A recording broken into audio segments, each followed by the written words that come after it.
Hi. My name's J.C. McCauley. I'm Nyesha McCauley, and you're watching AccessTV.org.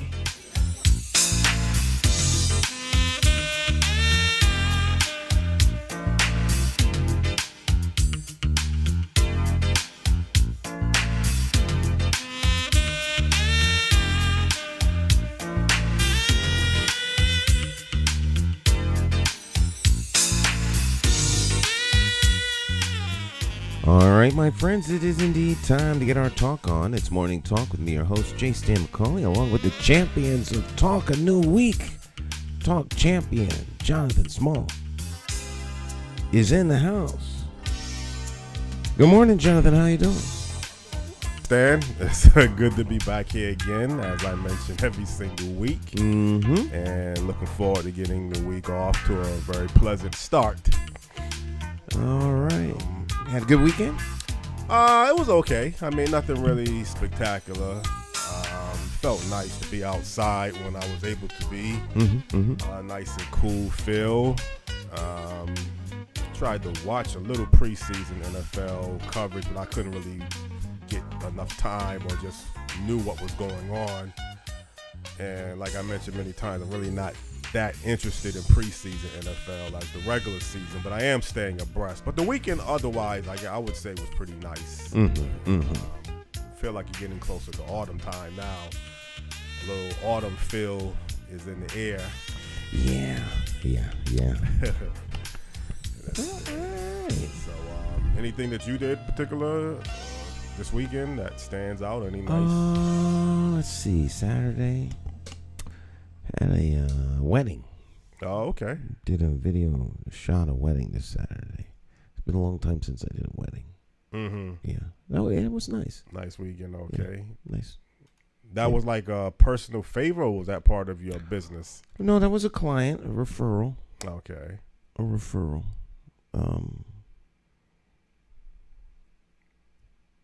I don't know her, but the person who referred her to me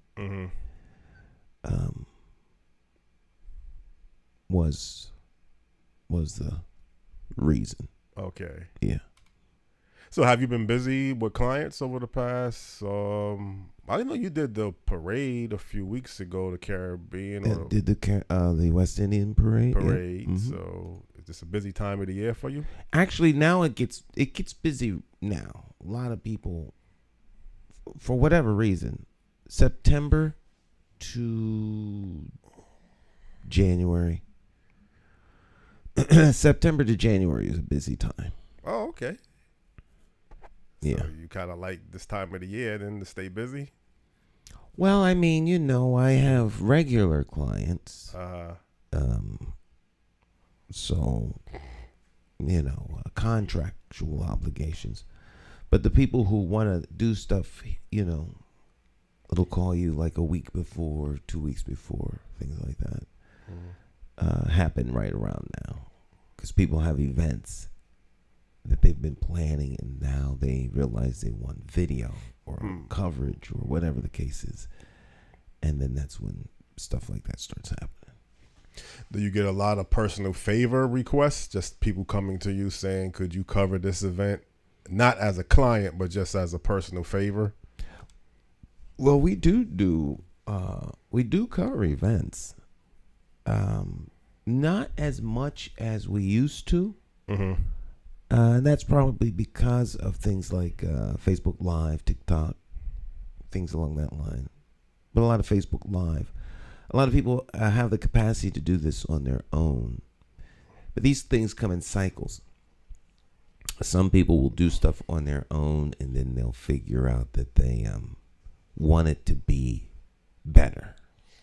They're used to the video. They like the idea of video, but now they want it to look more professional, and they don't want to have to be the ones that do it. And once you start adding graphics and different types of shots, you need to find someone who can do that. So I'd say in another,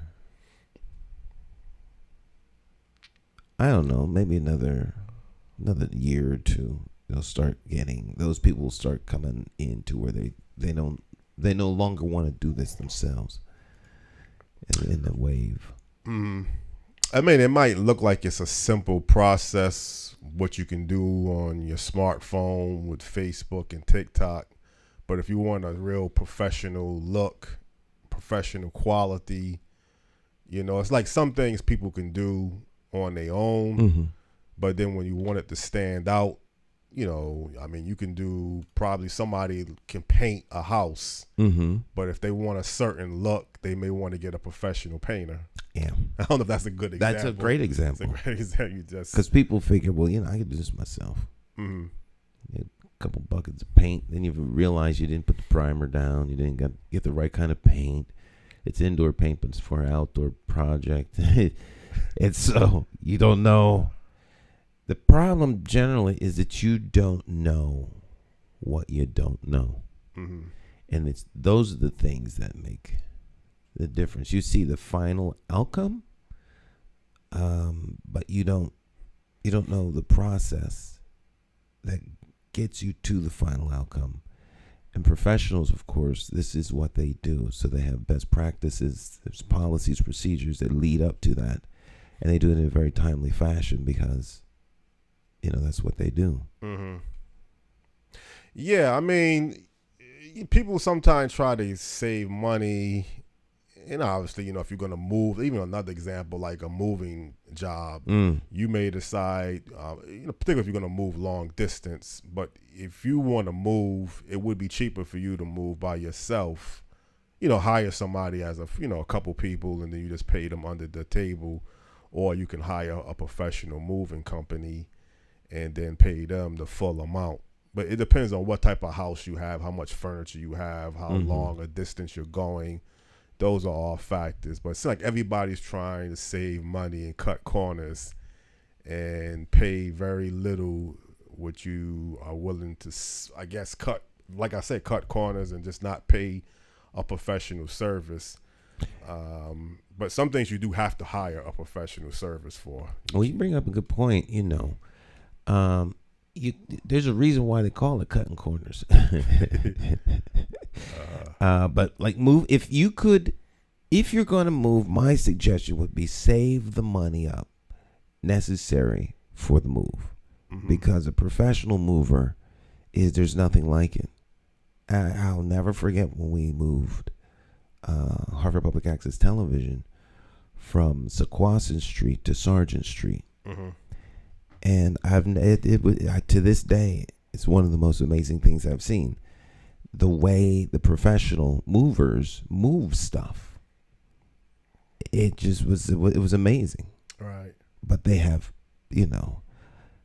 if we would have done it, we'd have been carrying boxes up and down the steps, and they had ramps. They do.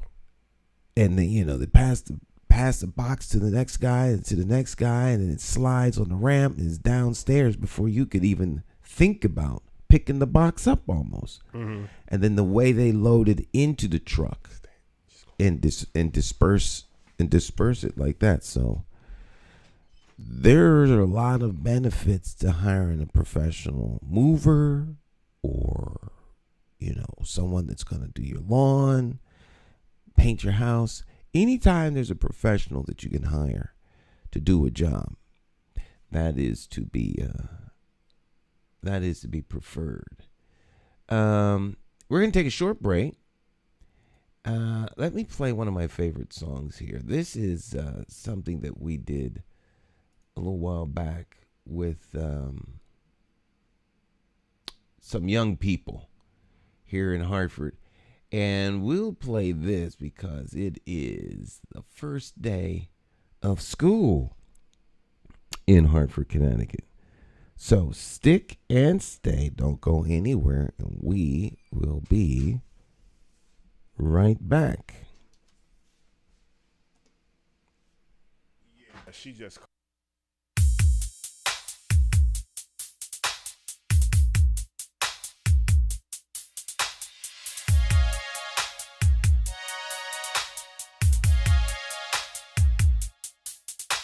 To be here is our mission, full of purpose.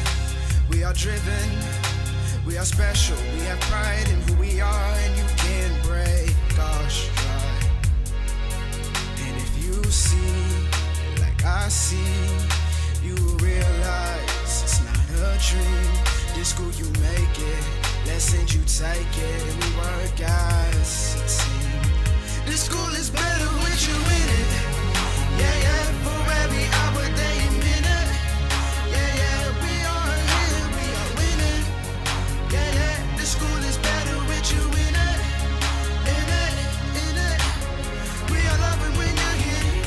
Yeah, yeah. In the future's when you're here.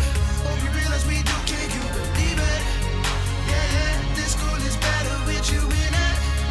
In it, this school is better with you in it. Yeah, yeah, this school is better with you in it. Yeah, yeah, this school is better with you in it. Yeah, yeah, this school is better with you in it. In it. In our school, such a given for you to learn is our mission.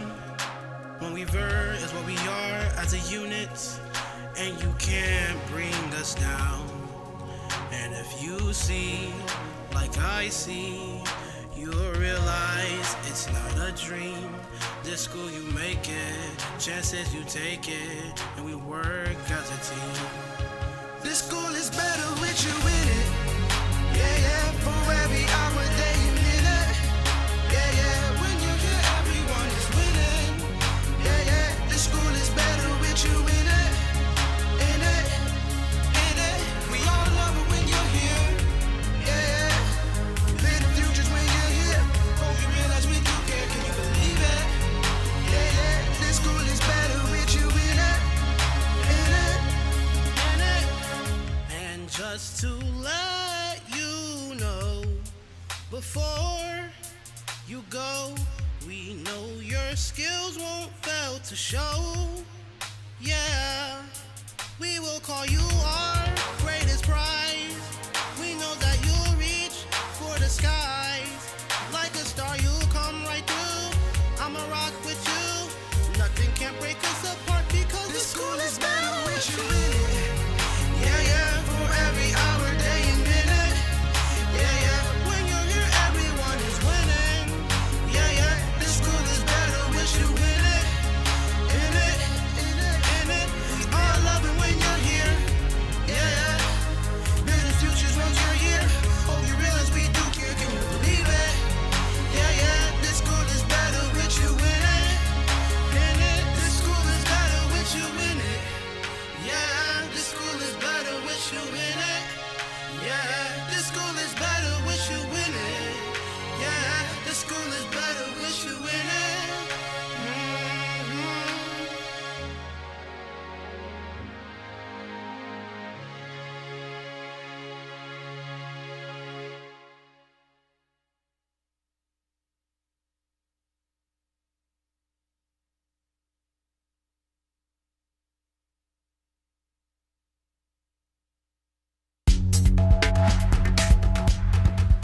Hi, my name is Nyesha Garcia. I am from Brazil. I help HPU. I help families de Universidade de Harvard Community. Estou muito feliz em participar. É muito importante o engajamento deles padres e madres nas escolas de Hartford com seus ninhos, my children. I love helping family e HPU. Thank you. Gracias. Obrigado.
Yeah, this school is better with you in it. First day of school. If you've got young people in the Hartford public school system and you are not sending your kids to school today, shame on you.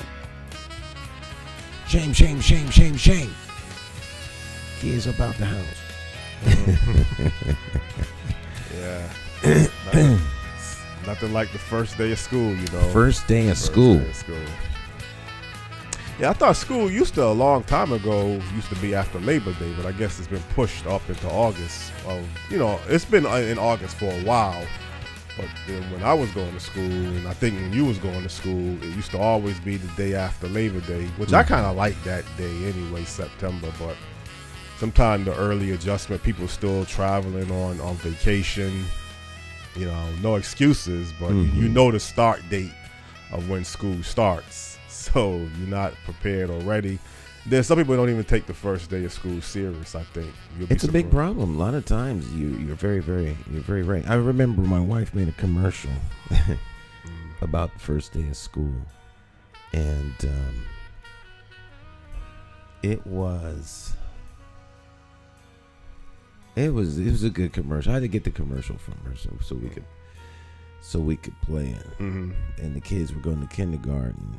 You know, it's like the first day of school for the first, like you going to school for the first time, man. It's the first day. First day. And in the storyline was that the mother didn't feel like getting up. It's kindergarten. What's the big deal? Nah. Besides, it's raining. You know, it was like one of those kind of things. You know, she stayed home, and it was the mother, the grandmother, and then the daughter. So it's like 3 generations. It was a good commercial. Okay. Good commercial indeed. Yeah. Well, Stan, unfortunately, the guest that was booked this morning is not going to be able to be on the show. It's the 3rd time this has happened to me for different reasons too. In 10 years, though. 10 years, yes. Third time. Well, in no, 10 years. the 3rd time on Morning Talk Live. Oh, so okay. there might have been a few times. I think it was one other time. That's not bad. It's not bad. That's not bad. We do Morning Talk comes on 5. Well, right now, yeah. Well, we're live 3 days a week now, but we were 5 days a week. So that's a lot of shows. It's a lot of shows. That's a lot of programs, and so. Well, this mistake it was not on my part. Well, they never are. They never are. You know. You don't have to worry about it. No one's gonna think Jonathan didn't do a good job. Okay. Well, it was designed to be a very interesting show. I could possibly rebook the person. Rebook them. Rebook them. Yeah. Because you always say lightning doesn't strike the same place twice. It's very right. It's highly unlikely that if they're rebooked that they will miss out. These things have people oversleep. They have car trouble. With Zoom, you can have Zoom problems because Zoom will do an update on you in a heartbeat. Right. You get a Zoom update and you jammed up. Well, that was the problem a few weeks ago. The person's Zoom or the person's camera phone or something wasn't ready, and we couldn't get the proper audio, so it wouldn't make any sense to have that guest on. This was not a Zoom issue, but it was just something that on their part. No, I wouldn't worry about it. No. So that means that gives us a lot of time now. We usually would be talking about issues after. We the usually Zoom talk guest. for 2 hours after we go off the air. Right. No. The program goes from 8 to 10, and then we do like overtime. Now, last week we were here till 11:15. 11:15. I noticed that. Right. The guest was gone after the first hour, so. One thing I do like is I was able to move and get up. So I can't sit for 3 straight hours without. I think a couple times we didn't even take a commercial break. It was just here for 3 straight hours. Right. Technically, we're supposed to do something every half an hour. Every half an hour. Ideally, every 15 minutes, take a short break. But I guess when you get into the flow and everything, you get into the conversation. It's like But you can always say, well, why don't we take a short break? That's all right. Let's do that. Let's take a short break. That's true. I just tell you that But right now, since I had already answered the phone call and everything, I'm kind of ready. Not. I mean, I would have been ready anyway, but the break would be helpful at some point. And I guess it wouldn't make any sense to talk about what we was going to talk about with the guest. You think? Well, why wait till the guest comes? Okay, don't even bring up. Right. No one would have known that you had a guest. No one would know that the guest didn't come if you hadn't said anything. Yeah, but I think people do know that we have on Monday. On Mondays, we generally have guests, guest. but they would have figured that this Monday they must not have a guest. Okay. That's all. Yeah.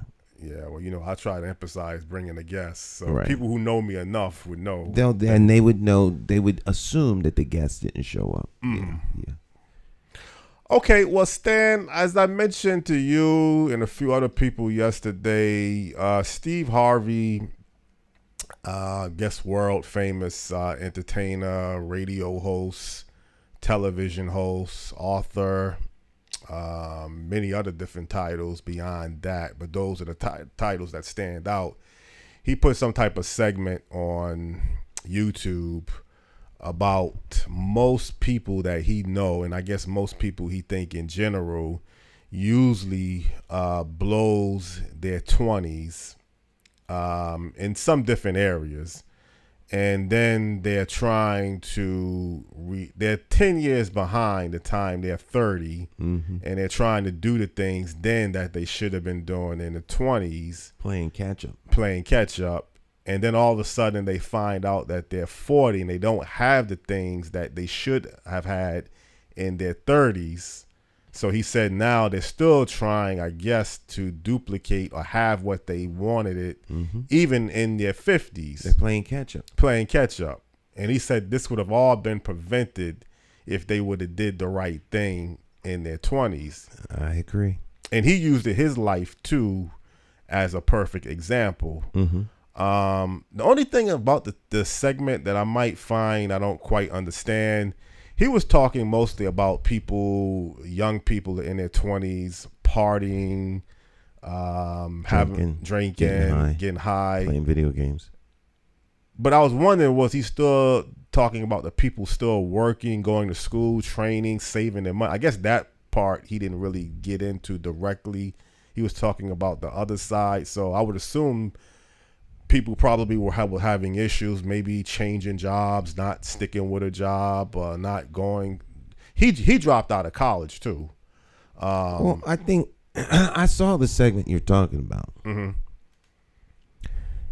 The 20s is when a lot of people, they just miss the track. They get off the train. It's sort of like the tortoise and the hare. And so they don't take 20 to 30 seriously. And when they realize it, it's now they're 30 years old. Right. That's all. Well, I'll tell you, one of the biggest obstacles I had, I just didn't know what I wanted. Like I said, this person told me a long time ago, you don't really know what you really want. And it was kind of strange because I was even, one of my good friends is a electrical contractor, and I was working with him under the table, and people couldn't figure out how come I didn't want to pursue the trade like he was doing.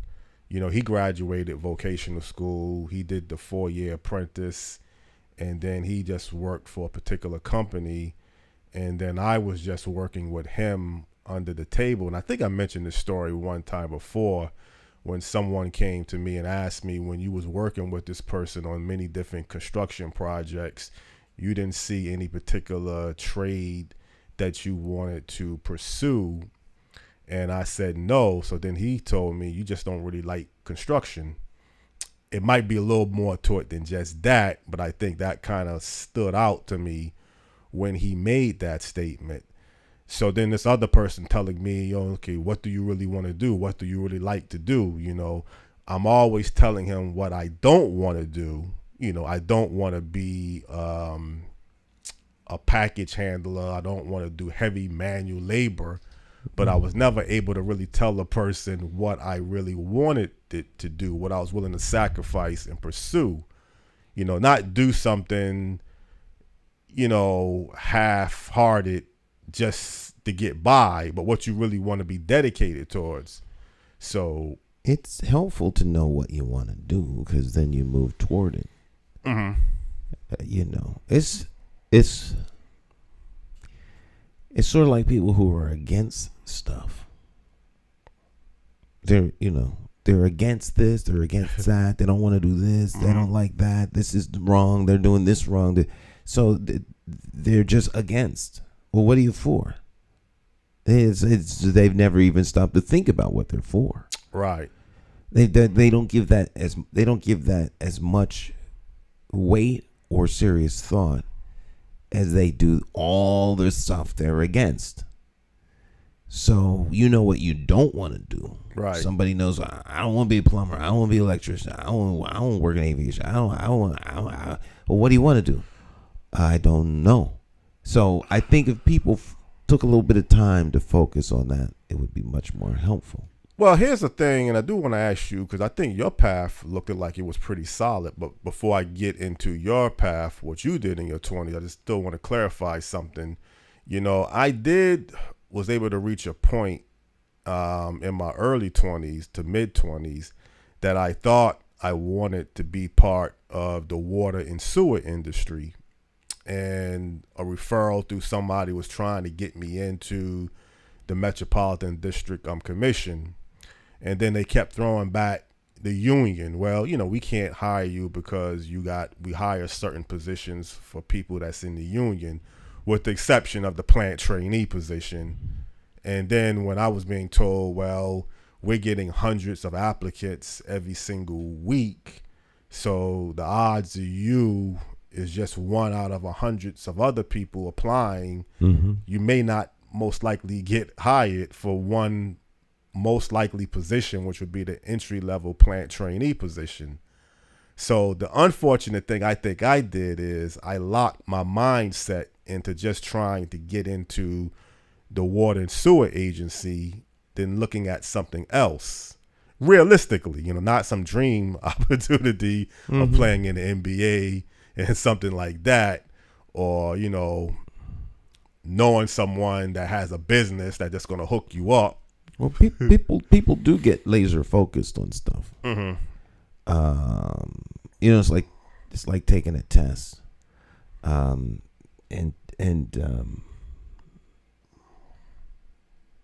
folk have 10 questions on the test, and they spend, you got 10 questions on the test. You got 20 minutes to take the test. Mm-hmm. So average 2 minutes per question. Right. But question number 3, they'll spend 10 minutes on. Yeah. You let it go. Just drop that question, get the rest of them done, because if you keep focusing on this one question, you're not going to have enough time to answer the rest of the questions. You run out of time. Right. That's really what's happening in the 20s. People run out of time. They're running out of time. And so, if that's all you're going to focus on is that one job, and that one job only, and that one job, and you keep focusing, you put everything else on hold while you do that. Right. And that can be detrimental. And so you have to be careful. Unfortunately, a lot of young people don't have the depth of experience to understand what they're doing. And if there's no one around them that has experienced that, it becomes something that they'll be unaware of until it's too late. Well, that's what I said one time before, that you can find yourself lost and don't even realize that you're lost. It's one thing if you're lost. Okay, I'm driving someplace, I don't know where I'm going, so I know I got to figure out that I got to get a map, I got to ask for directions. But when you was in a scenario like even I was in, where you think you are on the right track, but you're really lost. So I'm somewhat in denial or ignorant. And then a person that's lost and don't even realize that they're lost, now you got to first come to the conclusion that you're lost. That's so true. A lot of people don't know they're lost. That's part of, excuse me. That's part of the definition of being lost. Right. You're not on the correct path. Mm-hmm. Until you see something that lets you know that, you have no idea that you're not on the correct path. It's like if you were flying in an airplane, or if you were at sea and your navigational devices were off, you would think you were on the right course. Mm-hmm. There's no reason for you to think that you're not. So you trust what you know, Right. and you're on course until you aren't, in your mind, right? Only in your mind. You've been off course, but in your mind, you're on course. Then when you see something that shouldn't be, now you're aware. Mm-hmm. So you see an island, you're like, wait a minute. There shouldn't be any islands out here. What's going on? Yeah. And you do some other checking, and you have other frames of reference. And you say, oh my God, we're way off course. Mm-hmm. And now you got to get back on course. This can happen in careers. It can happen in relationships. It can happen in anything. Anything, right. So, when people set goals, they have metrics along the way that you can see, am I on course? Mm-hmm. Because if the goal is, let's say, by the time you're 25, you want to be at a particular place. If there aren't markers along the way that you can check and see, all right, well, if I want to be here at 25, that means I need to be here at 23, which means I need to be here at 22. So when 22 comes around, if you haven't gotten to that benchmark, then you could say, all right, why am I not where I should be? Do I need to study more? Do I need to invest more time in training, or whatever the case is? So it's like an athlete. Mm-hmm. Athletes know whether they're not, how much, if your target is to lift 200 pounds, you can only lift 100 pounds, you know how much kind of work you have to do. People that don't have frames of reference, there's no way for them to know that they're off course or missing the mark until that time comes that they should be there. And that becomes their first reference point. And, sometimes people luck out and they are on course, not because they knew what they were doing. They just got fortunate. Well, two things, I'm glad you mentioned athletes, because somebody, and I wasn't really thinking that I was going to make it in professional basketball, but we were just talking about sports and basketball in particular. And then, I was about 23, maybe 20, going on 24. And he told me, and this was way back in the days, that, if you're not in the if you're not established professional basketball player by 25, 26, the odds of you making it is just very slim to none. Almost zero. Almost zero. So it's really a young person's game. That's not the case, though, in, let's say, different occupations, though. You can make it in other fields of work older, but it still becomes more of a challenge. It becomes a serious challenge when you're older, because you are competing with younger people. And there are a whole lot of reasons why that is. Mm-hmm. But, Well, like I said, again, sports, you can pretty much forget about it. If you're not established in a professional, if you're trying to become a professional basketball, football, baseball player, and you haven't established yourself in the, I guess, hired or signed a contract by 25, you're just not going to make it. I mean, it used to be a time you had the Continental Basketball Association, and you may still have some forms like that where you can be a journeyman and you can possibly make it to the NBA after 30. But that was quite a while ago, and that's really non-existent even now, because high school ball players are only going to college, really the top players, for 1 year, and then they're going straight to the NBA. So they're only going to college, the top, elite players, because you have to go at least 1 year. And their whole goal is to get a contract signed with the NBA. So they at a whole different level that they already know if they're good enough, chances are they're going to make it. Now, you still should have something to fall back on. Your situation, though, I think you had the perfect blueprint. You graduated technical aviation school? Oh, well, I I went to school for aviation maintenance. Maintenance, right? Aviation maintenance technology, the Upper Buck School of Aviation Maintenance Technology in Pennsylvania. Quakertown, Pennsylvania. Right. But I mean, you got into industry in your 20s. You worked there, and then you made a simple transition. Well, I went out of. I went from high. I took 2 years. I went to Votech. So I went to technical school, and in the technical school program, one of the programs was aviation maintenance. So you went for 2 years. So the 11th and 12th grade, I went to the same school, and then post graduation, I took the course, the FAA approved course. But I had 2 years in. Then after I graduated from there, I went right from there to Pratt Whitney. Right. I worked at Pratt Whitney till I left Pratt and then went to the TV station. Well, see, again, I don't think you fall into the category that Steve Harvey was talking about. I think I fall more into that category because if you went and you knew what you wanted to do, now you might have then put your money to the best use. There might be some questions. Well, I mean, yeah, I did I spent my money very recklessly in my 20s.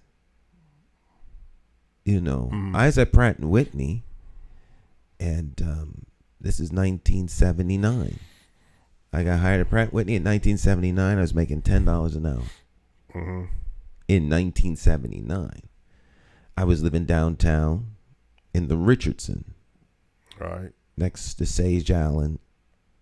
In between Sage Allen and G Fox is the Richardson Mall, and they had apartments in there. My apartment was $425 a month. All right.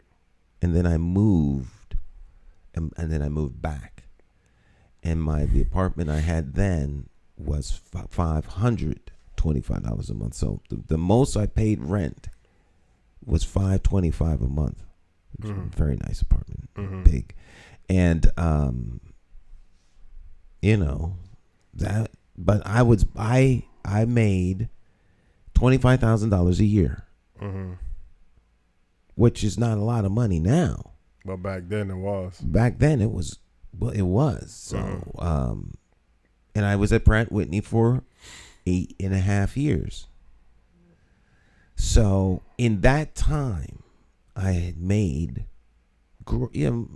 gross, but 200, rounded off at $200,000. I had zero money in my savings account and checking account when I left Pratt & Whitney. So maybe in some areas you do fall into that category. I think lots of people do, but because you're not planning for the future. Not everybody does, but lots of people do. If you have, there's this famous book, Rich Dad, Poor Dad. I've never read the book, but I've heard a lot about it. But the book charts how you think of money, how you value money. What is money, and what is it used for? And most people don't think of money the way they should. And so they don't save. Yeah. You should save. Well, see, that gets into another issue because now as you get older, you have to save right, you're playing catch up. You're playing catch up. If you don't get a good start, you will play catch up in your job, in your relationship, right. in life. So getting a good start is always essential. Now, in my never to be humble opinion, because you didn't get a good start doesn't mean you can't still run the race. And Steve Harvey talked about that. He did. Every day is a day that you can start the race. Right. So your success is relative to when you actually start to get serious about the race. Your success is never going to be as good as those who had a head start. If someone has a 400-year head start on you, they got a 400-year head start. Stop moaning. But- I was almost said another word. Yeah. To proceed moaning. And run. Get in the race and run. Now, you have a marked advantage of people behind you. You know, you live in the now. You don't live 400 years ago. You don't live 10 years ago. You don't live 5 years ago. You can't keep looking back at what you didn't do, because all the time you're spending looking back is time you're not spending moving forward. Right. And that's a trap people get into. Well, Steve Harvey really didn't fall into that trap. I mean, he had a real interesting life story. He didn't get actually, I guess, hired or his own television show until he said he was 39. He was doing stand-up comedy. He was struggling. Mm-hmm. He was homeless for 3 years, as I mentioned one time before. It was very degrading. He mentioned some things on other segments that I didn't even show you about what it was like being homeless for 3 years, sleeping out of his car. Well, that's his origin story, and it's unique to Steve Harvey. Only he could live that story. There have been other people who have been homeless, sleeping out their cars, but they weren't Steve Harvey, and their story is different than his. Right. So it's. I think the takeaway from people like Steve Harvey is that you can be successful no matter how bad things are, and that's the story. More than it is, he was homeless, he had divorces, this, that, and the third. You know, all of that is to set the stage for I overcame the obstacles. And I think sometimes people get caught up in what beset folk more than the fact that they overcame obstacles. Because everyone has obstacles. Everybody. Mm-hmm. And when you make a determined mind to overcome them, you do. Well, truthfully, Steve Harvey, he mentioned the fact that he overcame it, and many people who don't know what he's been through, he think that's still relevant, because you may see Steve Harvey today and thinking his life was always moving in this so-called direction. So his importance, I was explaining to people, is he can kind of relate to what he was talking about for people in their 20s. Right. And getting off to a bad start or making drastic mistakes and then playing catch up, because that's what it really still comes down to, that you're playing catch up. Right, but you can't get lost in the sauce of the fact that you're playing catch up. Mm-hmm. Because I've had more than a few conversations with more than a few people having the same conversation we're having now. Right. And many of them aren't any further because they keep having the conversation. Mm-hmm. The conversation is only to establish where you are, your frames of reference. Mm-hmm. Then you move. Steve Harvey is not settled in what he did. He's sharing a life experience with people so that they can understand his level of success is what it is. And then you move on. Even when he's talking, even in the segment, he's on set or something. He's on set. He's on set. I don't know whether he's getting ready to perform, whatever the case is. It was like an assistant, a page, or somebody had come to get him. And they didn't interrupt him. The young lady, she didn't interrupt him, but she moved into his sight line so that he could see that we have to wrap this up or go. So it was either his assistant, something. But he is smoking his cigar. He got a watch on, rings.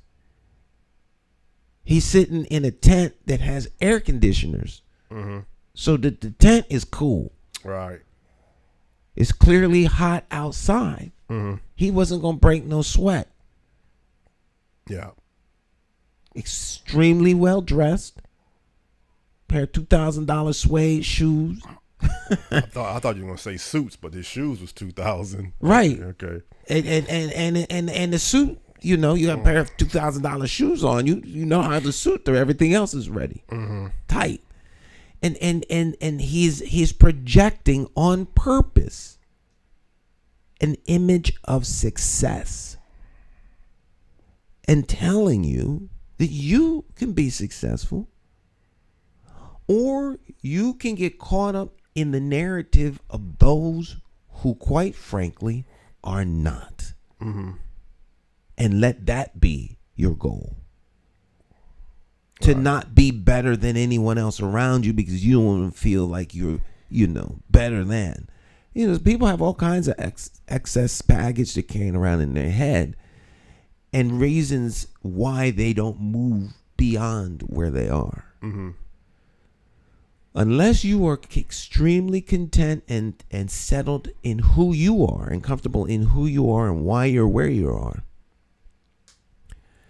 then the opportunities to be successful and move forward and excel are ever present. That doesn't mean you have to be there, but people shouldn't not be there because of some of the things that are happening. It's not that they're necessarily comfortable where they are. It's that they either lack the motivation or don't know what to do next. Right. And sometimes it is they get caught up where they are. Their situation turns to quicksand, and all they can do is just keep their midsection from going under the sand. Yes. They don't move, just stay steady. But you can't get out. The more you move, the more you go down. So it's just like that's where they're stuck. They're stuck, quote unquote, stuck in the mud. Yeah. And if your mind is stuck, even you're with your body, in trouble. You're really in trouble. And that's what could easily happen. You can find your mindset stuck as well as your body. But one thing about moving forward, I made a suggestion to you earlier this week. I thought the Water and Sewage Agency, particularly here with the Metropolitan District Commission, since I just mentioned that I had an interest a long time ago in pursuing that as a field of career. And I remember when they had the Clean Water Project, when it first got started, you really didn't even buy into that as a major economic development project. And the late Reverend Ritter felt that was the greatest one of the greatest, economic opportunities in the greater Hartford area. But you really didn't see it as an economic development project. Not in the way that he did, but that was over 20 years ago. Right. But it's still, I think it might be finalized. I think it's still some ongoing areas. So what I would really like to do, because we've had William DeBello on Morning Talk Live with J. Stan McCauley talk show, your show. He's been on All About You and Face to Face to go along with President CEO of Metropolitan District, Scott Jellison. I would like to actually, because you was part of this in some areas, showing what really takes place at the whole operation of Metropolitan District Commission. Because what it gets into is it's not just the job piece or the employment piece of MDC, which is valuable, but it provides a service that's always going to be needed. Water and sewage is always going to be needed in your society. Well, so is aviation and electricity. Well, you need electricity. Yeah, but how you get electricity could change. You have solar, and that might change. People will have solar, but you're always going to need delivery of major electrical power. And the more you have electric cars, the more demand that's going to be. So I'm simply suggesting that water and sewage is not the only thing that's always going to be around. But if you're hyper focused on water and sewage, that's the only job and the only thing that can happen somehow, some way, somewhere. There's the police officers. Yeah. All kinds of jobs. Well, I'm glad you said electricity and gas, because that falls into the infrastructure development. I always wanted to do a show just talking about those three particular components: water, sewage, electricity, and gas. Because sometimes we get focused with the building trades, and that's part of infrastructure development too. But the water and sewage, the electricity, and the gas industries, I don't know if they get the same emphasis that the building and trades get. Shut my mic off for my sneeze, my mute button. I think building and trades get emphasis because people, you know people who are in them, and therefore they talk about them. All of these things get talked about in certain circles. We're just not in those circles. Right, right. And so, the idea, the notion that if you're not, well, let me rephrase that. Obviously, if you're exposed to a thing, you can know about a thing. Mm-hmm. There are more jobs than people have time to even begin to know. There's. There's nothing that prohibits somebody from going to the library or now doing a Google search on types of jobs. They're the ones that gotta want to know what the job opportunities are, from stylists to doctors to the types of doctors to engineering to food service to all of the things that go on in food service industry, whether it's working on a farm to prepare cattle for slaughter, whether it's the delivery of the meat. I mean, there's no end to the jobs. We don't talk about agriculture. Right, we don't. We live in a state that is a very agricultural state, the tobacco industry. We don't talk about agriculture. You drive to the airport, you drive down to New Haven, there's farms everywhere, corn growing. So the agricultural issue in high schools outside of Hartford, they have 4-H clubs, where you learn about farming. So, I mean, there are a lot of things we don't talk about. Talking about them means nothing. Are you willing to explore those opportunities? And it's my never to be humble opinion that when people want to know about a thing, they find out about it. Well, it's not even just knowing about something. I'm talking about being able to get your foot in the door, getting in. And I'm glad you mentioned these other areas of industries in society, because you're right. There's enough jobs and businesses from A through Z that you can almost be selective. If you don't want this, you don't like this, then you go to the next one. For now, right. Jobs are going to change. There's some job industries that are going to become obsolete as being predicted. But as far as right now, there's certainly enough job occupations. There's now. They're dropping a lot of money putting this information out. We're not getting any of it, but that's not the point. I only mention that because this is not a paid endorsement or commercial. Mm-hmm. There is a company in Connecticut that is doing some serious hiring. Mm-hmm. Do you know who it is? I don't. Is it Pratt & Whitney? No. Okay. General Dynamics. Now, there are more jobs at General Dynamics than people can begin to think or imagine. They build submarines down in Groton, in New London area. So, they're looking to hire 4,000 people in the next 3 years.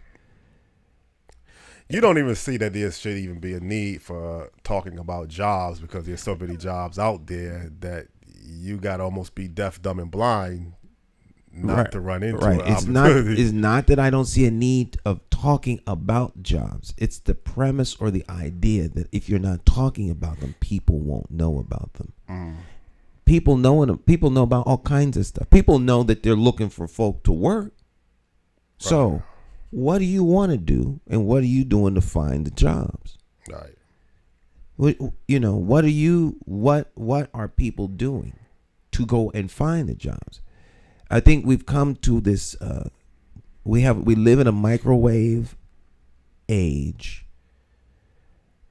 drive-up window age, and now drop it off at the house age, and people have come into this place where, well, if someone doesn't bring it to me or tell me about it, then I shouldn't be able to be held responsible for not knowing it. That just is not that's not how the world runs. And people, by the time they realize it, they're 30 years old. Well, no, see, I think the situation is a little different. I think if you know about a job or industry and you're trying to get into that particular industry and you're having a difficult time, then now you got to work on another strategy. Okay, you know about the companies, you know they're hiring. Right. I think you need to look at different things. Mm-hmm. Not keep trying to get into some place that you can't. Right. That's you true. know, and I think I'm having a hard time getting my foot in the door. You know, everyone is not going to be Oprah. Yeah. I've met a lot of people, lots of people in my line of work who believe they're going to be the next Oprah. Mm-hmm. I've had people come into my office and tell me how they were going to be the next Oprah. Mm-hmm. You ain't going to be the next Oprah. Only one Oprah. Gail couldn't be the next Oprah. Right. but well, Gail has still done very well. She's done very well. But where she is now is where she kind of like started out in like kind of like news. But she wanted to be like Oprah. Mm-hmm. And with Oprah being her best friend and 2 shots at the prize, she still didn't get there. Right. So it's very, very difficult to become someone else. That person is already established. Mm-hmm. So, and it took them a long time to get there. Oprah wanted to be a talk show host. She sat out her story. People know about her story. Sat outside the studio. She wouldn't go away. She kept doing this, that, third, trying to get her foot in the door. She finally got her foot in the door. You can get your foot in the door. You can make a way.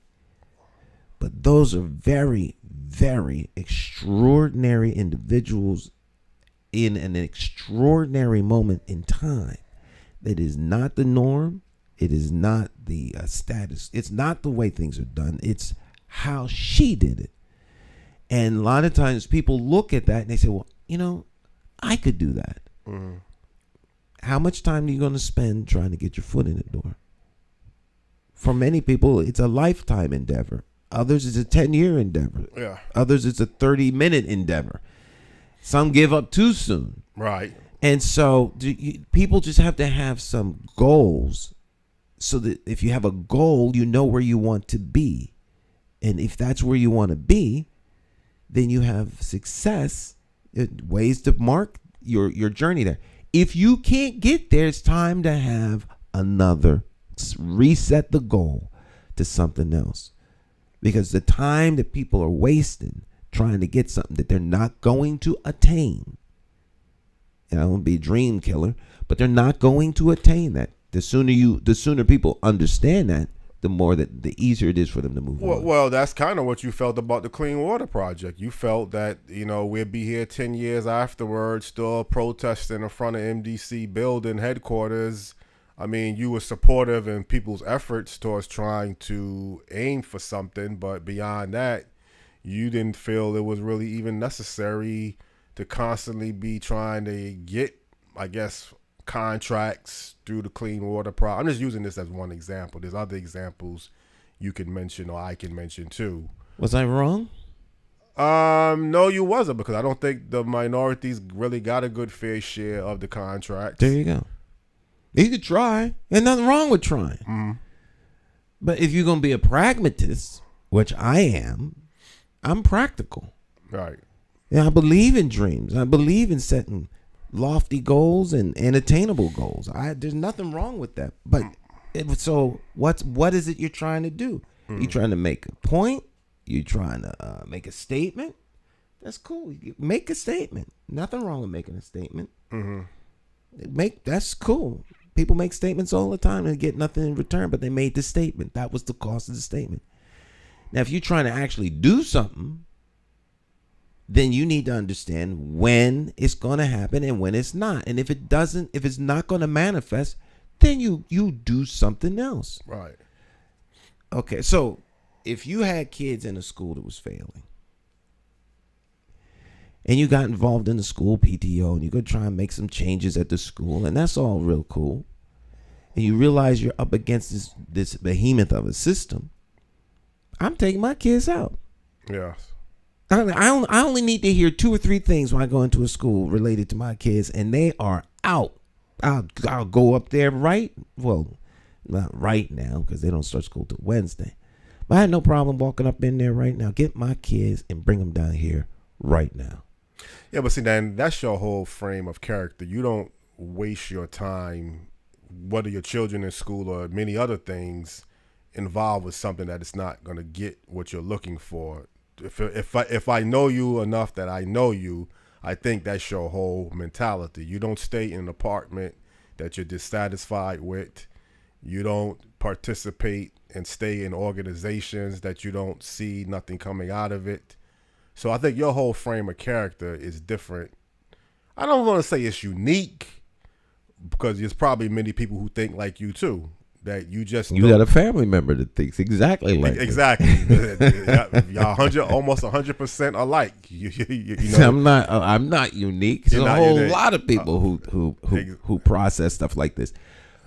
The sooner you get to that place, the better. That's what Steve Harvey's trying to lay out. Mm-hmm. If you could get there at 20, you're gonna be a blessed individual, because eventually you get there, because that's the way things run on the planet. They don't run the way you want them to run or think they should run. They run the way they run. Right. And the sooner people get a grip of that, the more they'll be successful in their endeavors. Well, I mean, again, I'm not a professional job expert. I'm not an industry analyst. I'm only going by projections. And we've brought this up before, that there is a worker shortage. There's many industries and occupations that's in dire need.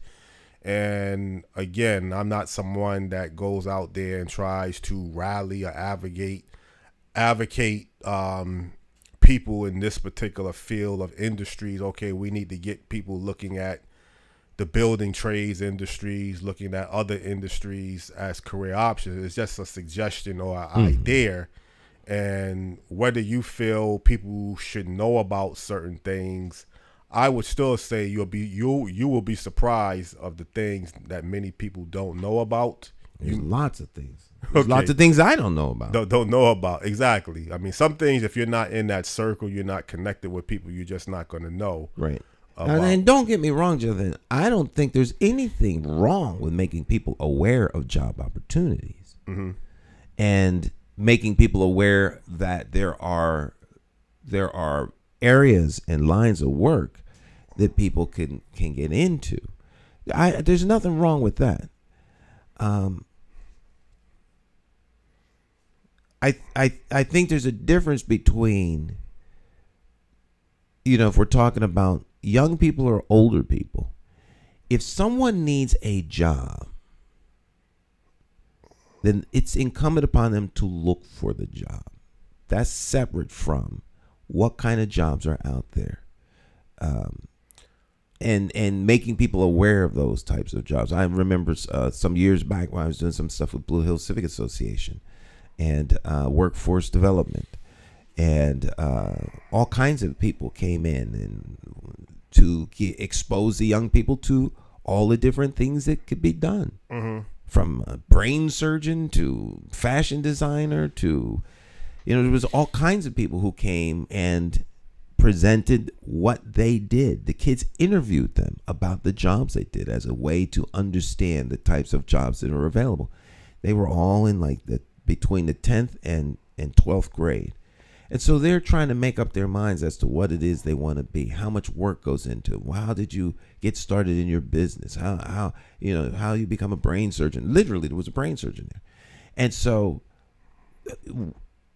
making people, the MDC, William DeBella, whatever the case is, if someone's going to come and talk about what kind of jobs the company has, that's cool. But the company has work, and there are people who are going to fill that work. If you get into a place like General Dynamics is in, they have so much work that they can't find people. They had a float in the Puerto Rican Day Parade. They have television commercials that they're running, looking for work. They're training people. You could come there and they'll train you. That's when you know that they really have a need. Right. Is they have come here and we'll train you. They just need human beings. Otherwise, they're going to lose the industry. You just can't make making submarines is a serious business. It's one of the most technologically advanced vehicles on the planet. And so there are skills that go into this kind of work. There's skills that go into working in the water system. There's institutional knowledge. So depending upon how these companies are run and who's running them, if they have half a brain and a little bit of vision, they know that they need to be prepared for when their workforce retires, that all of that institutional wisdom doesn't walk out with them. And so you're going to have to train people, and it takes time to train people on how to get to a certain place. So you got to get this stuff ramped up. They're looking for these people. And if they're looking for 4,000 people, then that means that they're going to have like 8 to 12,000 come on board, because people are going to leave after 2 years. They're not going to like the job. They're going to quit. That won't be the right kind of person. It's a huge, huge problem and a huge undertaking. So, yeah, there are all kinds of jobs. But I think along with making people aware of jobs, they need to understand that it is incumbent upon them to seek out jobs. First, seek out the kind of jobs in areas that you want to work. Right. Then understand that you have to have a job, whether it's something you want to do or not, because you need income.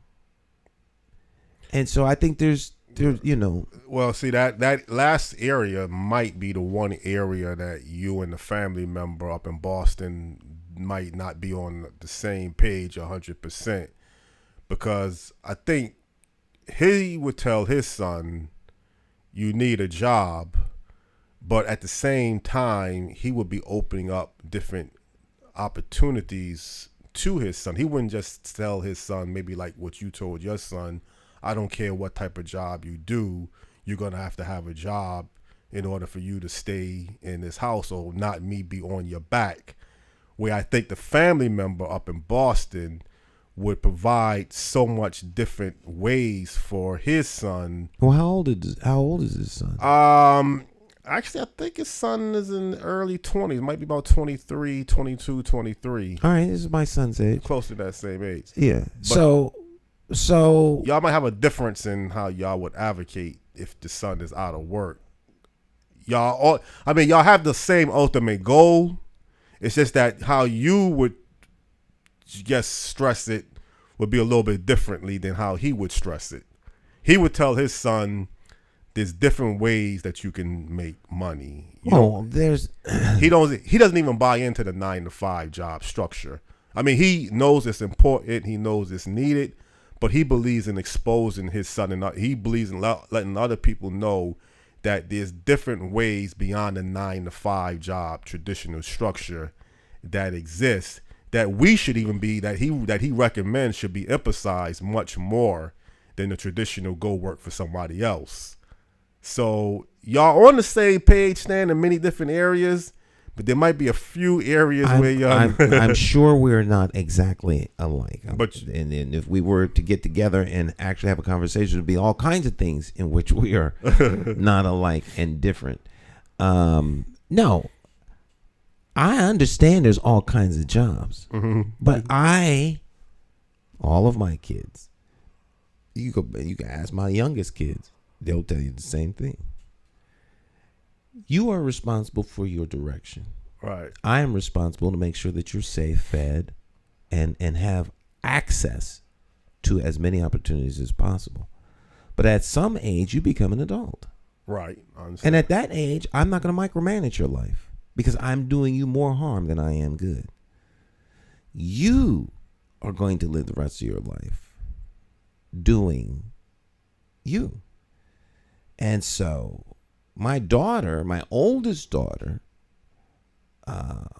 has a degree from college in an area she doesn't even think about work. She doesn't want to do that. And when I was kind of saying, well, you could always do X, Y, and Z, she said, Dad, you always said that you should have a job, that if you were fired on Friday, you would go back and volunteer on Monday. I don't like doing that work. She can make real good money doing it. She doesn't like doing it. So, and I says, well, that's true. That's true. I always did say that. And, okay, yes. But she's grown. And she does have a job. But no adult is going to stay in the house where I am, Right.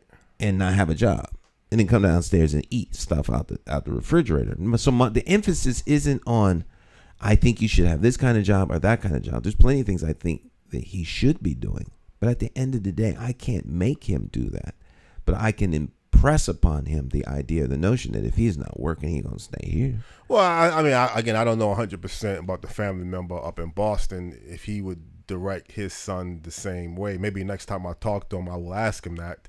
But I still think the approach is, you're not gonna guide your son. Not at 22. Yeah. No, I'm not gonna guide a 22-year-old, not a 15 or 16-year-old. Mm-hmm. So when we talk about guiding your son, in my mind, we're talking about children, not progeny.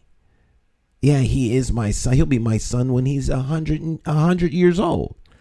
We're talking about ages. Well, when maybe I need to know the full definition when I say guide. Mr. Knight would show his son. He would analyze his skill set, what he's good at, and he would focus it on that and tell him, because he's actually done this with one of his sons. Right, we've done that with Jalan. So you've done that, okay? So maybe absolutely. I mean, but that's like standard parenting. But you don't have this belief. At least I don't think you have this belief, because I mentioned this before, and I gotta be careful I don't keep going back into this same statement, that a lot of people don't know what's out there, but you don't still see that as the problem. Jonathan, that is not what hinders people from getting jobs. That's where we get caught up in the mud. Well, not jobs, reaching. I would say more of reaching your full potential. Anybody can get a job. Here's someone. If a person wants a job, they will pursue it. There are folks who just don't want to work at all. As mind-blowing as that is to me, it is the reality of today as of former decades.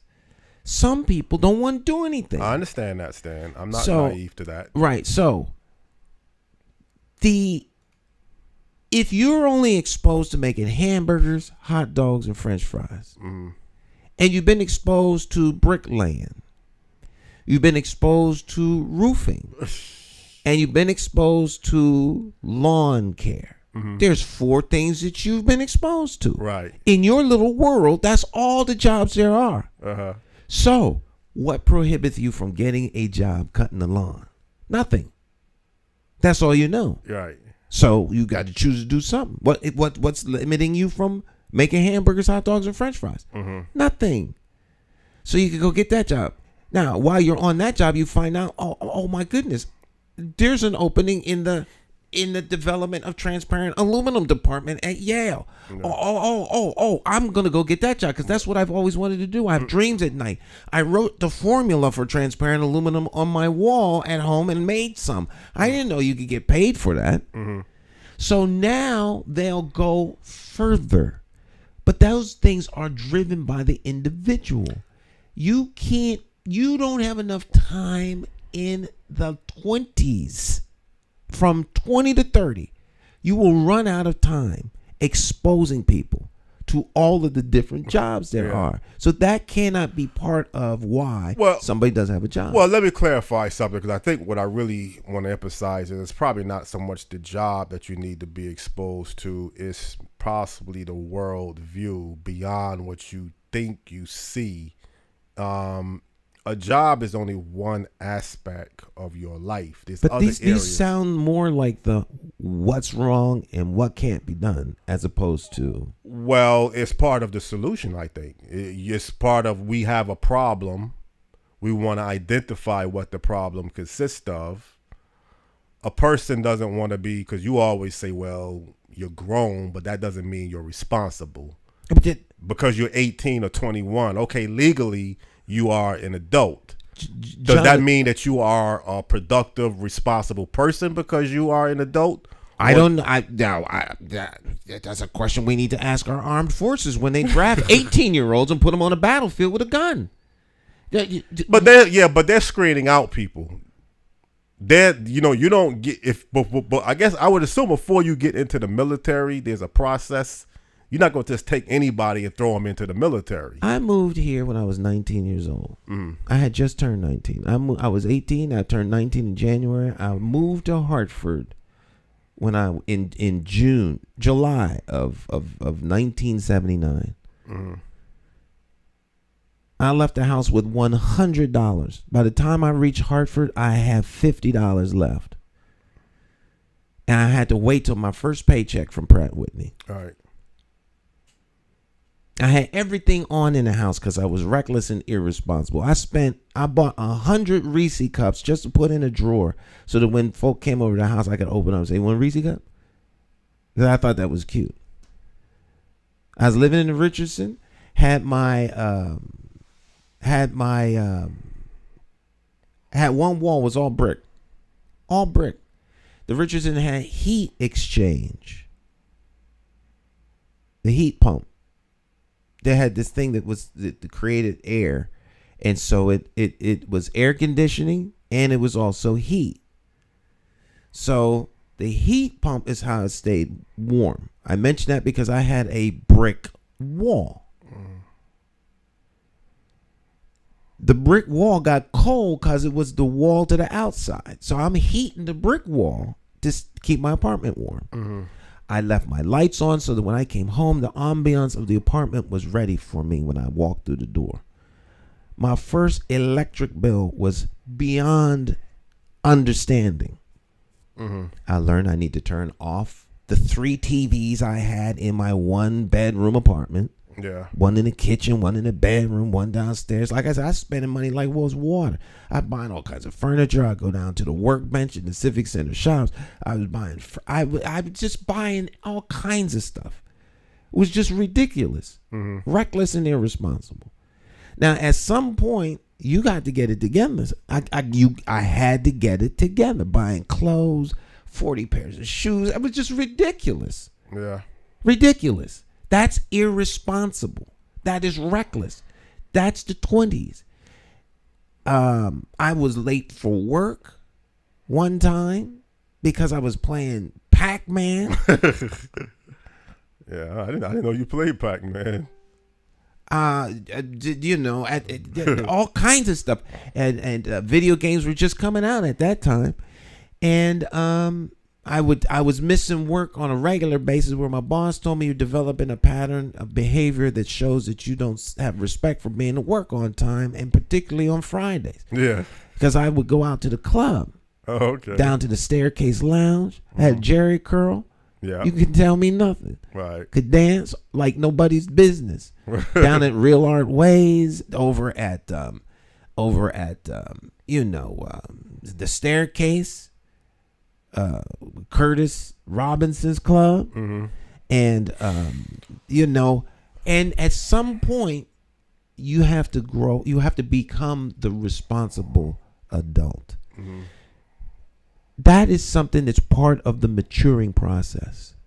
A lot of times kids get there during college. Right. They may not have the luxury of going to college, so they're just gonna have to get there through the regular goings and comings of life. That's part of growing up, Jonathan. And the more people put that off, the longer it is that they're going to actually have to go through that. It's like the person that's never lived in an apartment at 35 years old. And women who get married at a young age and get divorced, that's when they find out. Yeah. Because now they have to manage all of that on their own. They just have never done it. It isn't it's not a smart issue.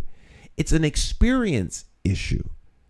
So if you don't experience these things, the day you start is when it happens. My son has never lived on his own. He's never owned an apartment. He doesn't know what it is to go to work, because if you don't, you won't be able to make your rent. You won't be able to pay your electricity. They will cut your electricity off. They will stop your water from running. All these things are part of becoming a mature, responsible human being. And everyone has to learn those things on their own. Some people learn them the hard way. They grew up in a place and in a society where if at 12 years old you wasn't operating like you had a brain, you wind up dead. So you have a lot of young people in foreign countries who act more mature and are more responsible, feed their family, their brothers and sisters, take care of their mom at 12. Yeah, well, Cliff Thornton told me actually the same thing. When he was 11 or 12 years old, he was paying all of the bills in his house. That's not a normal, traditional way of a household should be operating. I don't know all the details beyond what he just told me, but life teaches you. Life takes over. At some point, there are a set of we have a set of norms, societal norms. But life is the real teacher. And most people are protected from the real world until they get there. And that's kind of what Steve Harvey is talking about. Don't get there sooner than later. Because once you get there, that's when the race begins. And now you're 10 years behind. You're 20 years behind. You're 30 years behind. Nothing changes the rules of the game. Mm-hmm. Once you get in the game, now life's got you. Now you got to play by the rules. It doesn't matter where you are on the planet. The rules are the same. They're the same. Well, I hear different ways. I mean, I'm not going to disagree with anything that you just said. Keep in mind, America has a safety net, and there's ways that some people, you could say, become responsible, maybe through no merit on their own. If you are able to get Section 8 housing, you have your own apartment, but how are you getting your apartment? Are you really working to pay rent, or is the government mostly subsidizing 80% of your rent? Yeah. We know the answer to that question. So you can say that person is living on their own. They are a responsible adult. Now, what happens if Section 8 is removed or they screw up? They fail. They fail. Miserably. So there's two sides of every story. In this case, there is two sides. And it's the old saying, when you work for something, you appreciate it a lot more than when it's given to you. Now, you may feel you work to have your number or your name on the list, that it goes from 300 to 400 up to 1 or 10 to be eligible for subsidized housing. You can't. People say the Great Society programs that Lyndon Johnson expanded in 1965 created a huge problem. Now, that doesn't mean that everybody falls into that category, because you will emphasize this time to time. But it did create a huge problem when people believe that the government is available to help you function. It's not as bad probably as it used to be, the numbers, when Clinton, former President Bill Clinton, established welfare reform. Governor John Rowland in Connecticut had the 21-month, elimination of welfare. You did see a reduction of people starting to say, wait a minute, I remember talking to people saying, what am I going to do now? He's going to cut me off of our welfare, so I got to go find a job. Oh, imagine that. But I'm saying, so something made the people see that they didn't need to really work, because if you're incentivized to not work, then you won't work. Why should any human being put out labor that is unnecessary? Well, that's not true, Stan, because some people said they would never go on welfare, regardless of whether it's available or incentivized or not. I'm not going to be a product of the welfare system. I rather work. When I was born, they wanted my mother to go on welfare. She said no. She wanted to work. Right. Because that was kind of the norm. It was so easy to get on welfare, and people was just taking advantage of it. Right. Well, I'm not saying everybody. When I say, people are incentivized, if there's a whole lot of folk who didn't think they would ever need anything, then the pandemic came. Just like that. Most people living from paycheck to paycheck. Mm-hmm. There's lines over a Rentschler Field. CRT stopped giving food to the poor and gave it to the middle class. Yes. All right. Now we got food banks feeding folk who was working at Pratt and Whitney, and now these folk are sitting out. Not that Pratt and Whitney ever really shut down. A lot of manufacturing places stayed open. But there was a lot of people out of work. Mm-hmm. Las Vegas was horrible. Yes. Okay, and all across the country, the same thing. Now, folk are going out. The trunks are open. They're putting little food products in there, making sure you had enough to eat for you and your family. They made sure that the house didn't get repossessed or foreclosed on, so they forbid the banks to do stuff. Folk got so comfortable not paying rent that they just, what money they had, they spent it on creature comfort things. Mm. Some people chose to pay their rent through this time, even though they didn't have to, right? Because because they are responsible. They understand that if I don't pay the rent now, I'm going to have to pay it later. Right. I'm not going to get behind on my rent. Those are responsible people. A lot of people, because of the situation, that's why we have a safety net. And so sometimes people will take the safety net because that's what it's there for. If they don't do that, they will starve. Now, other folk didn't want to go back to work. Some folk could have gone to work, but the incentive to stay home with the little stipend they were given, it was like a little welfare program. It took people about 4 weeks to get real used to that. Now, imagine having a whole generation grow up on welfare. Their kids growing up on welfare. Now it becomes the mindset. So there's reasons, and we understand those things, as to why people were trapped in this dependency. Mm-hmm. The worst thing in the world to be is dependent on someone else for anything. Self-sufficiency is to be preferred over having to wait for someone to bring you your food, your medicine, pay your bills. That is not freedom. Mm-hmm. It's not independence. It's slavery. You are enslaved to a person, and the people who are doing this are making money off of you. You've become the cotton for them. Well, the thing, welfare and the social service agencies do provide a need. And I think it's how you go about. It's one thing to abuse a system. It's another thing to work with a system. If you don't make enough money that you're able to sustain, food, there's nothing wrong, offsetting it. It's one thing to say that there's no stipulations that you have to go by and you're still eligible for something. If you are making a certain amount of money now, you're back in the workforce, you don't need to be on welfare. Does that mean the cost of housing or the cost of living is still going to be affordable, that you can maintain it, and then the government should kick in? No. Okay, so that part I can understand, that part. Right.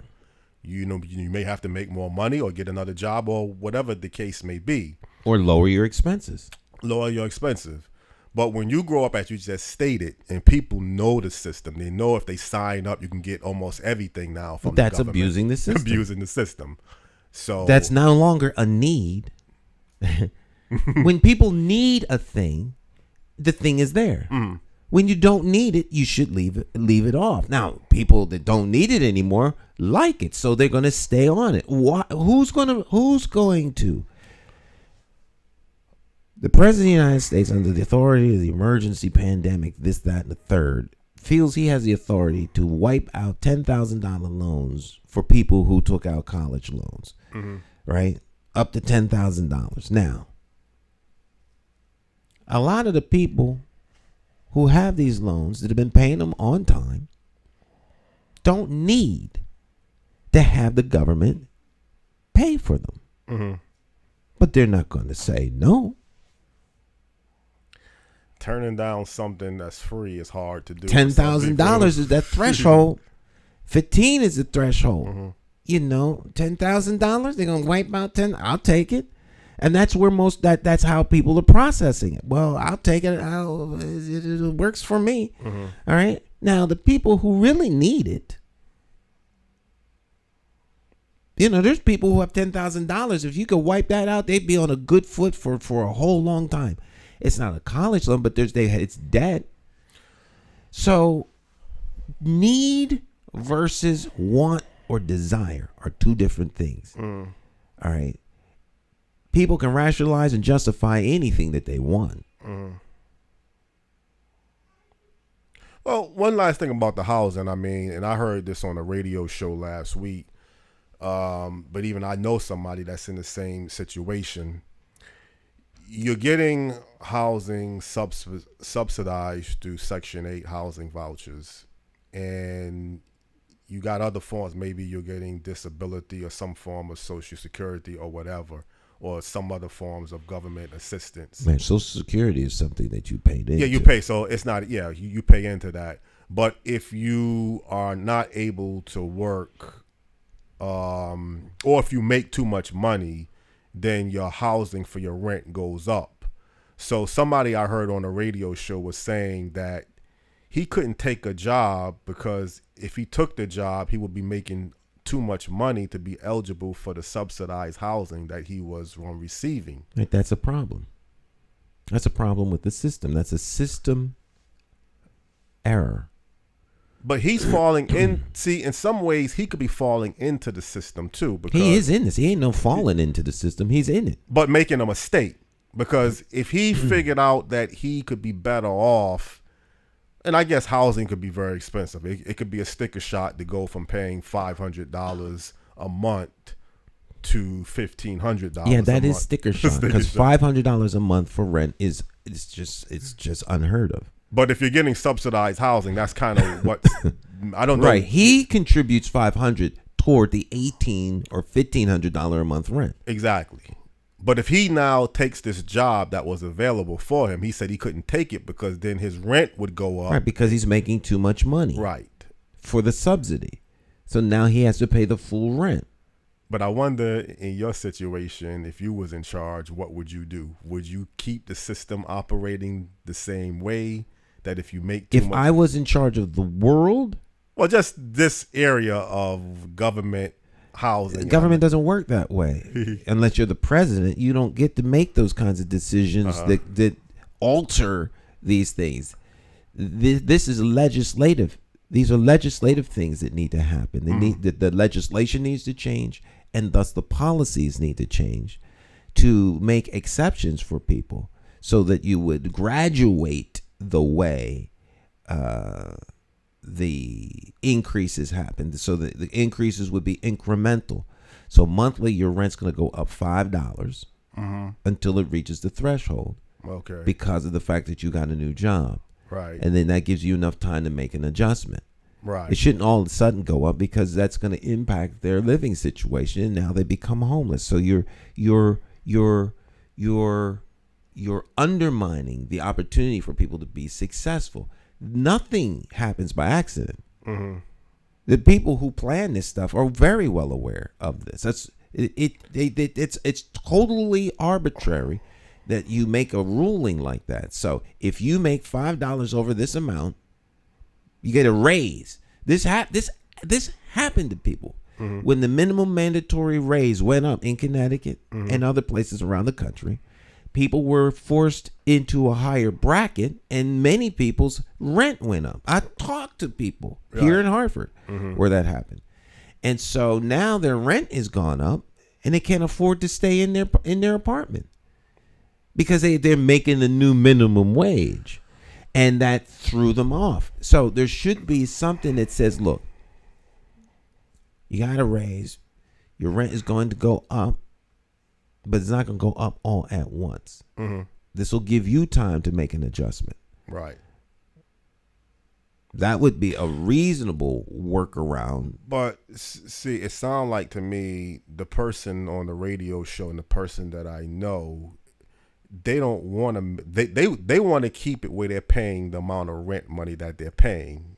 They don't want to make more money, so they would have to pay more money for rent. They rather keep their wage, believe it or not. The incentive is they're getting $1,000 toward their rent. Right. And so why would a reasonable person, if human beings take the path of least resistance. Exactly. All right. You can have all kind of community standards, this, that, and the third. But people make their own decisions, and it is better for that person to not take the job, so they can have a place to live. They can afford $500. They can afford that, yeah. And then they have extra money left over to do whatever else they want to do. So that's not a problem then in our country, how we run that system. It's a big problem. It's a big problem, okay. But you don't blame the person that's the system, John, it's complex. It's complex. That's how people act and respond. Mm-hmm. Now, whether that's in the long-term best interest of the individual or not is highly debatable. Okay. Because who am I to determine what his best interest is? It's ultimately, is that going to be in my long-term best interest how he behaves? Mm-hmm. So we like to control how other people behave because it impacts us. So it's not really what's in their best interest. No one can determine what's in someone else's best interest unless they're incapacitated in some way and have a mental deficiency to determine, like children. So if they're a dependent on you, if they're your dependent, then you have a responsibility to take care of them. But if you automatically volunteer to be a dependent on the government, now the government takes care of you, and then the government abuses, uses, and exploits you. Because that's what ultimately happens. You can't move out of your community. You can't move out of your neighborhood. The streets start to decline. The schools get bad. There's nothing you could do about it. You could always move, but where are you gonna move to? Exactly. So there are reasons why things are the way they are, and why they're the way they are where they are. Because in affluent neighborhoods, people are not dependent on the government. Right. The government is dependent on them. They tell their elected officials what to do. They tell their schools what to do because they are running them. Those communities are self-sustaining because they make money. They're self-policing. They have their own police departments that look out for them. They take care of them, come to serve their aid and rescue and this, that, and the third. They don't treat them like they're occupiers. They treat them like they've been hired to protect and serve, right? And then they are educating themselves. So community, the basic three things for a community is to be self-sustaining, self-educating, and self-policing. We do not have that in our communities. Someone takes care of us by providing money. Someone takes care of us, it teaches us by providing all of the education that you're going to get. You teach your children what we tell you to teach them. And we're policed by someone outside the community. Told where to go, when to go, and how to go. Well, that means you have to be a strong-minded individual to overcome some of the obstacles that's thrown at you, because it has been stated that somebody will say, well, everybody in my family is an unwed mother. Everybody in my family is a father that's been locked up in prison that has served time. Everybody in my family that I know that I grew up in has dropped out of high school. So now it has to come to you to say it's going to stop with me. I can't change what my father, grandfather, uncles, aunts did, cousins are doing, sisters are doing, but I'm not going to become another statistic. It's going to stop with me. I'm not going to prison. I'm not going to drop out of high school. And I can't change maybe the surroundings around me, but I'm at least going to focus on changing myself. So when you get into welfare and saying, it's a big problem, obviously it is a big problem. It's gives you this expectations that this is what you can aim for. The system, everything is covered, at one point. It's changed in some areas now. It's gotten stricter, but it's still available. It's still a huge dependency that people rely on it. And you can't really, with the way the cost of housing is, inflation is going up the roof. They already predicting that many people are not going to be able to pay their utility bills. So I don't have a problem for me if I own a house and I'm having trouble that I can't pay my heating costs or my fuel costs, Well, if Operation Fuel is available, I will go. I will say, look, I just can't afford to pay. That's abusing the system. How is it abusing the system, though? If you can afford to pay for your own heating and you go to Operation Fuel because it's there. No, but I can't. I'm saying. Well, if you can't, then you're going to need help. If they can't help you, you're not going to be able to get no heat. You're going to go stay somewhere. But that's what I'm saying. As a person, then I would recommend turning to Operation Fuel. Because it's either Jonathan, that reasonable people who don't know what to do will ask somebody for help. Mm-hmm. At some point, and unless they are dependent on somebody, these people got to do for themselves. Well, you do for yourself the part is you're working, you're paying most of your bills that you can afford to pay. Through no fault of your own, fuel cost doubles. Right, so you have to cut something out of your budget so that you can pay for heat or turn the heat down. Yeah, this is not rocket science. This is a matter of what life choices a person's going to make. But what problem do you have with Operation Fuel, though? I don't have any problems with Operation Fuel. None. Okay, so there should be no problem for the person seeking. I don't have a problem with the person that needs to go to Operation Fuel. I thought you were saying you don't have a problem paying your bills. No. You could pay all your bills, but Operation Fuel is there. So no, that's not what I'm saying. Right. So I'm saying I am having a problem paying my bills, and the heating costs will be going up. So it's very difficult for me to go to $400 a month paying for gas utility or a gas bill to $800 a month. I don't make enough money to really cover that. So you need to make some serious life changes. You're going to have to cut something out of your budget. You'll do that to the degree that you can, and there's still a deficit. So now you reach out for help. Right. From family, from friends, from Operation Fuel, from the church, from the city, anyone that can help you, that human being will be reaching out to, because otherwise they're going to freeze to death. Is that part of a community when you have to be going to these services, or should the community be built and develop a way that it's already? No. If you have a good community, they look out for one another. Mm-hmm. But it's not the community's responsibility to look out for you. Mm-hmm. It's your responsibility to look out for yourself. Right. So maybe somebody has to move. Maybe you double up. There are people on the planet that don't live in the United States, and they have the same problems. Right, that's true. Now there's a little war going on over in Europe with Russia and Ukraine. The Ukraine and the Ukrainian people apartment and bombed out. Now they still living over there, and winter's coming. Right. Now there are people who have some really serious problems. Right. Husband was mortared, killed when a bomb went off. Right. That's the one that they want to talk about. There's 10 conflicts, wars on this planet right now. The ones in Africa ain't getting no money. No money, yeah. It's a big problem. That's why. So, in America, I can't keep my electricity from my widescreen television, my coffee maker. I'm not trying to belittle, but let's put things in perspective.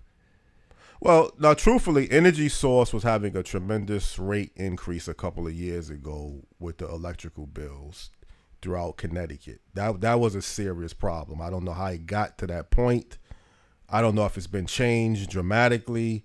But there was a problem. You mean Eversource? Eversource, yes, was having a huge increase in your monthly electrical rates. So that's not sometimes. If I'm running my house the same way with the electricity that I always have been running, and my bill was $100, and all of a sudden the bill went to $300. That's not on me. That's on Energy Eversource. It may not be on you, but the fact of the matter is you using a resource and you got to pay for it. My gas went up. My car gets like 13 miles to the gallon. Right. I'm not getting a new car. Either I got to. It costs $125 a gallon. $125 to fill up my gas tank. Right. On both cars, just about. Now my older car gets great gas mileage. The oldest of the two cars gets great gas mileage. The other one, 13 city, 18 on the highway. It's a fuel hog. It is. All right. So either we have to drive less or we have to pay more. Right. That's for every single human being in the United States. They have to drive less or pay more. Well, and all the justification, all of the hand wringing, all of the I need that doesn't change anything. So what do? Not necessary. You drive less. No, if a trucker, it's a business, but still, if a trucker has to drive, right, and he gonna pass on those bills to you and me, right? Because he can't afford to pay it. He won't be able to. He won't be able to deliver the goods. Well, that's where things are kind of at right now in the country. Right. So, and if did President Joe Biden screwed up the country? It doesn't matter whether he screwed up the country or not. That's irrelevant. Those are political discussions for folk that are for or against the president. Those will go on and when the next president comes, because there's two sides of the aisle and they don't get along. Well, how did inflation it had to be a reason how inflation. Yeah, right. But that's another subject for another day. The fact of the matter is prices have gone up and people have to make adjustments or they're going to have to seek out help. If they don't get help, then they're going to have to cut back some things. If they can't cut back, don't get help, then they're going to suffer in a dramatic way. Well, I think most people do that. I think most people I think so adjust. too. So there's nothing to disagree with, really. Maybe the only point I was trying to address is the connecting facts of how welfare played a role into some of the issues that you have today, which right. I mean, I think that's still relevant. Yeah. You know, if you got a problem of more takers than givers, you said one area of the country is a community, is self-sustaining. There are thriving communities, and there are communities that don't thrive. And the ones that don't thrive, there's a reason why, and the reason is what it is. Well, the family member up in Boston blames it's the whole democratic system. The Democrats run the cities. It was their policies that was initiated, and the people continue to vote for the same democratic structural policy, people, and then you're getting the same results. So I'm not in favor of the Republican policy because I don't see what they've really done. He may show me some examples. Well, a Republican state is run differently. There's more progress there. But I think even that's a little bit questionable if you really look into it. But when people continue to say, well, the crime is all mostly run by Democratic cities, you know, was run by Democratic administrations. Yes, within the cities. Administrations in the cities. I tell him the problem is beyond just that. I mean, that might be a big part of the problem, but it's not the only part of the problem. And he doesn't seem to really buy into that. He thinks, no, it's the Democrat. I said, well, look. Well, you know,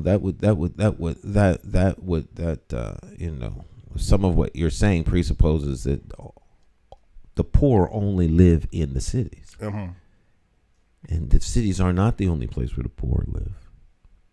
And they're not the only places that's run by Democrats. I think I want to get that message across, unless he got some data that can show that all of the problems of rural poverty, inner city poverty is run by Democrats. But there's no, the high crime is not associated with rural poverty.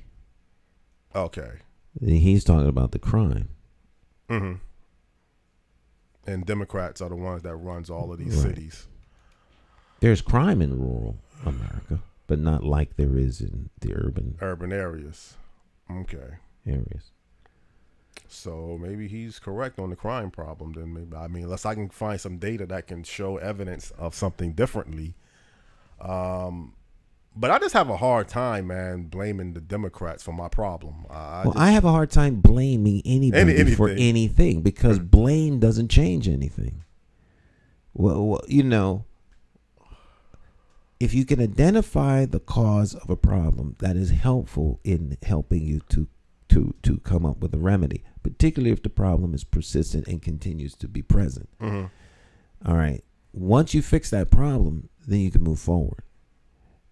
Sometimes you have an inquiry as to what went wrong so you can prevent it from happening again. But blame is very, very unuseful. There's nothing that comes from blame other than to say it's your fault and not mine. So, understanding the genesis of an issue or a problem, very helpful. If one is trying to resolve something. Most times that's not the case. Most times people just want to blame someone so they can neutralize them as opposition, so now that they can be in charge. That's usually what it comes down to. So that to me it almost sounds like it doesn't really matter why your city is crime and run down. Let's say crime infested, run down. It doesn't really matter to blame someone. The problem exists.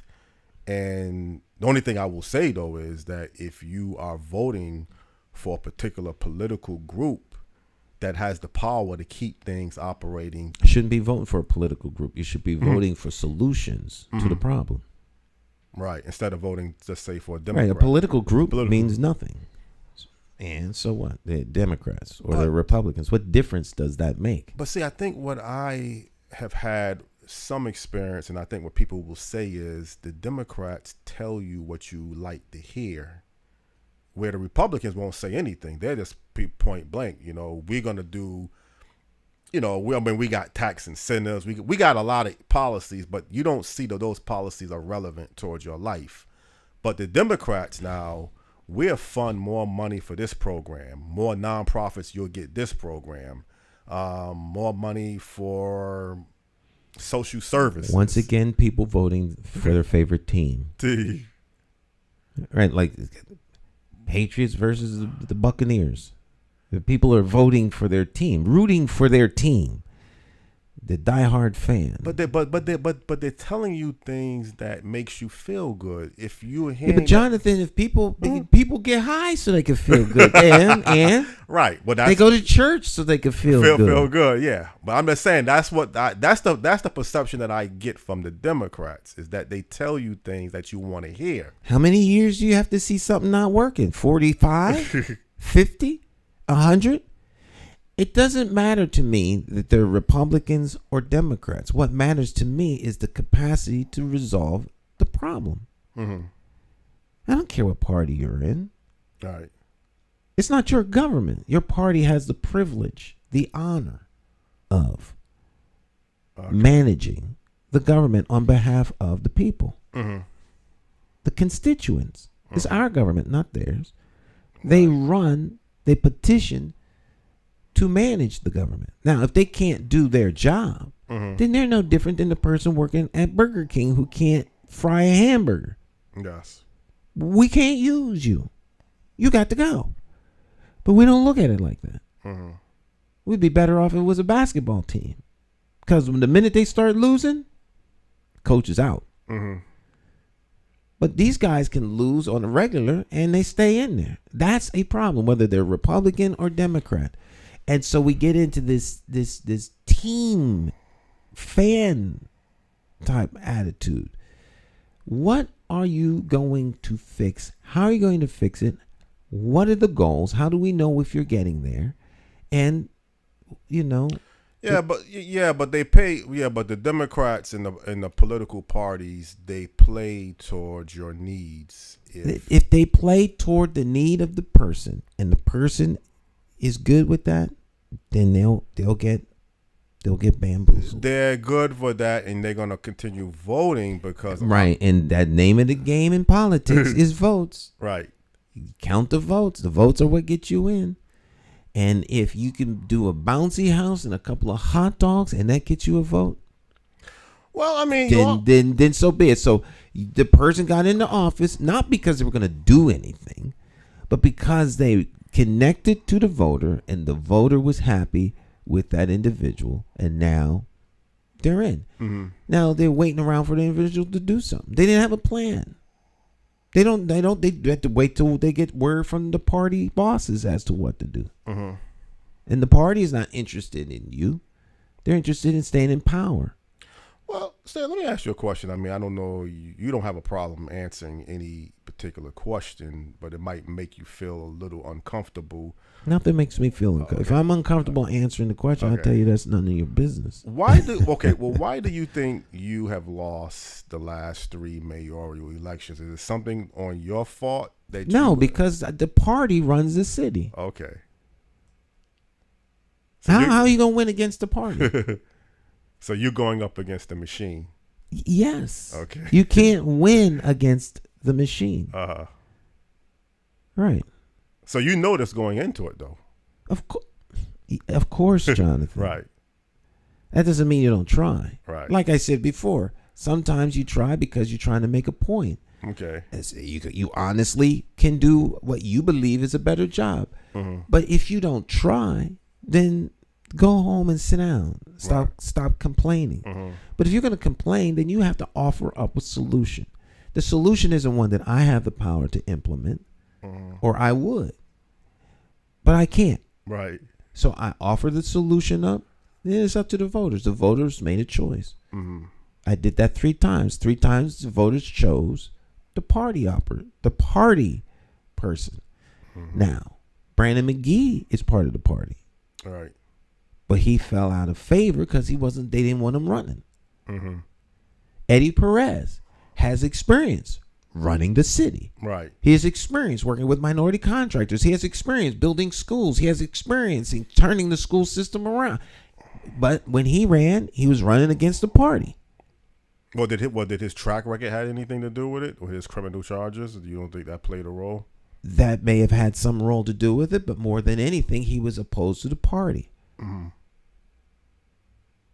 Right? In a city of second chances, you'd have thought he would get a second chance. Mm-hmm. But he's running against the party. Right. You can point to his we're not defined by our worst day. We're defined by our better days. Mm-hmm. And I would say his better far outweighed any of his worst. Right. So the party and the machine system is a big factor on why. Absolutely. That goes without saying. Without saying. Right. Mm-hmm. You're running against the party. Mm-hmm. The Democrats control Hartford. Mm-hmm. Period. But you're a Democrat too, but you're still running up against the machine party though. So even you as a Democrat, brother Thompson, you've been a member of this church for 30 years. Your problem is you're not part of the inner circle of the church. Okay. So you will not be becoming a deacon this week. Right. All right. So yeah, and because you're a member of the church, don't mean nothing. Okay. Sit your butt down in the third pew from the right and don't become an adjutant here, or we will find a way to force you out. Mm-hmm. That's the real world. Okay. Well, things have definitely changed because there was a time, I mean, there might be some similarities or some differences, but you and Thurman Milner was able to become mayor in 81, but it was a completely different type of. It was different, but he was in the party. The party. But I think some of his issues of being concerned for the people, people looked at, because he was running against a very popular mayor, George Atherton. And George lost. He lost. But do you see any similarities of yourself to Thurman? Do you think you have any similarities to Thurman Milner? Or y'all totally... Not other than we know each other. Okay. Okay. So you believing for the people, putting Hartford residents first. I think Thurman feels that way. You don't think that's some similarities that you have with Thurman? At least that's what he advocates. That he says that we should. I don't. I would not put myself in a category where I would compare. I don't feel that I am in a position to make any comparisons to Thurman Milner. Thurman Milner was he was involved as a state representative, I believe, and also a state senator. State senator, exactly. And he was a former mayor. Mm-hmm. And the city did pretty good during that time, but it was a weak mayor form of government. Right. And he had a tremendous hurdle to overcome because of the systemic racism that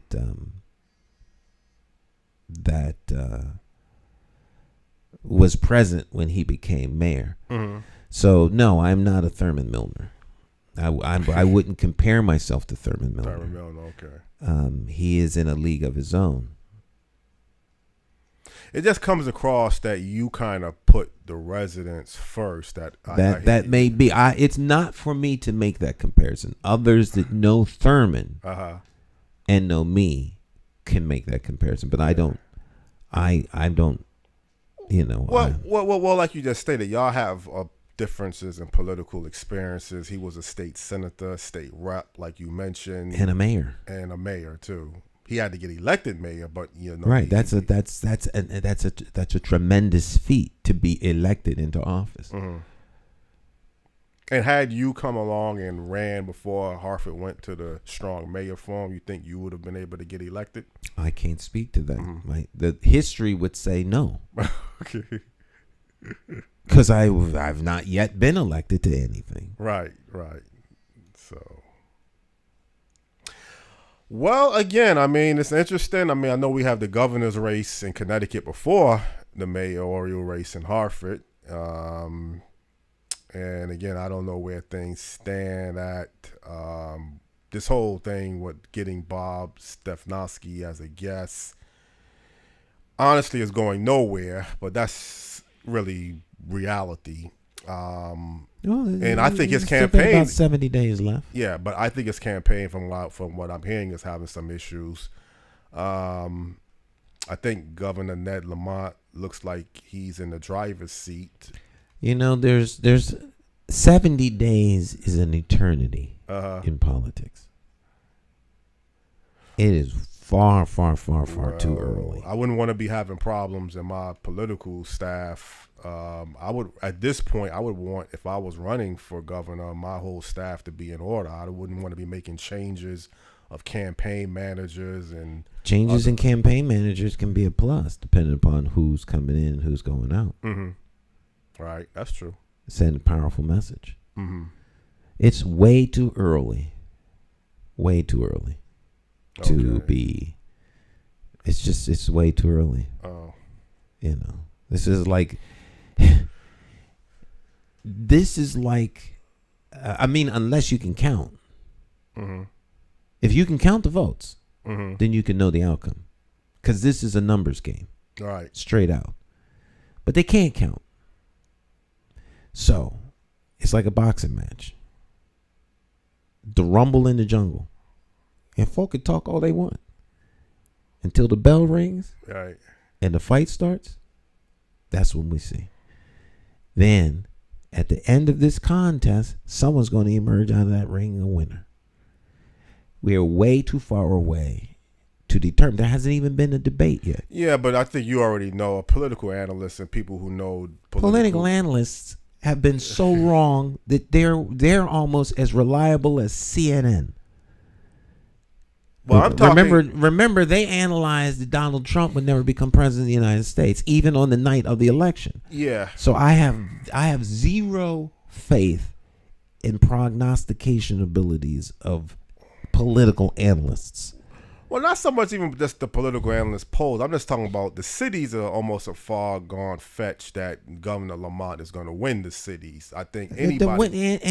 So the strategy for Stefanowski is to cut into the numbers. He can't win the urban cities. And you know this because you had a conversation with him, or this is you just thinking? I think I noticed her looking at the past governor's elections, how they have gone. Then you don't think that he or Ned will make changes? Ned lost. Remember when Ned Lamont lost? He lost in 2006, yes. Right, and then he won. And actually in 2006, that was what, Jody Rell was the governor? I don't remember. I think she had to be. It wasn't Rowland. But he ran and he lost. Then he won. So, I mean, But that's not the point. The point is, where have the cities contributed towards who has been elected for governor? He lost. There was other I think Governor Dan Malloy won in 2010. I don't know if he ran in 2006. So let's just say, for instance, the cities have always been voting for Democrats, and you went in heavy. Democrat stronghold. So the strategy as a Republican, I know I can't win the cities. I just got to get some of the numbers down from the governor winning. Like if the governor gets, let's just say, 10,000 guaranteed votes from the city, I got to get that number down probably to maybe 7,000. I can't win the cities, but if I get the numbers down as a Republican candidate, and I get the numbers up in some other areas throughout Connecticut, then that's my best strategy of beating Governor Lamont. That's your best strategy. That's Jonathan's best strategy. Right, that's true. Right. But if he lost by 40, they say the reports indicated that Bob Stefanowski lost the last election in 2018 by 40,000 votes throughout Connecticut. So people got to analyze, where did he lose the state at? Where did the numbers? People don't have to analyze unless that's something they want to do. They ain't that deep. There have been Republican governors here for a long time. Rolling. Right. Governor Rolling. Connecticut likes to have two parties running the state. One party in the legislature, one party in the governorship, in the executive branch. All right, in the governor's office.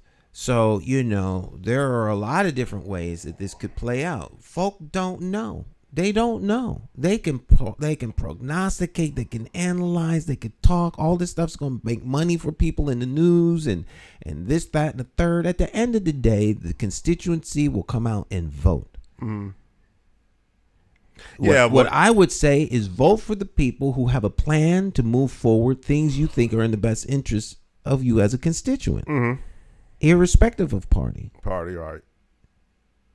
And I remain consistent with that since I ran. Well, you don't even buy into this whole too far to the left, too far to the right movement of how people always talk about the Democrats are too far to the left, the Republicans are too far to the right. Right. It works because it's very, in my mind, it's a very childish argument. Most people are not on the extreme left and the extreme right. Right. They're in the middle. The middle. And no one deals with the middle. And the middle is getting pissed off. Mm-hmm. Well, these clowns play left, right. The middle is getting pissed off. Yes. The problem is that there's no real middle candidate. That's what I'm saying. Yeah. So what's going to wind up happening is folk going to stay home. Because everyone doesn't believe they have an obligation to go vote. Vote, right. They just as soon stay home. Wash their hands of it. As you mentioned in the program, folk are paying double for gas, double for food, and they blame the government. Right. They're giving away $10,000 to people who can afford to pay back their loans. They give you child credit money. They giving some businesses money. They didn't ask for it, but they figure it's a good thing. But if you get kids, you got to apply for that, even though they know how much money you make, because it's the tax money. I mean, they play all these games with people, and folk are getting tired of it and pissed off. And when they vote, that's when you will know what people think after the election. Before then, it's a lot of talk, a lot of pre-fight talking, a lot of wolf tickets going on. But they haven't even had a debate. Yeah,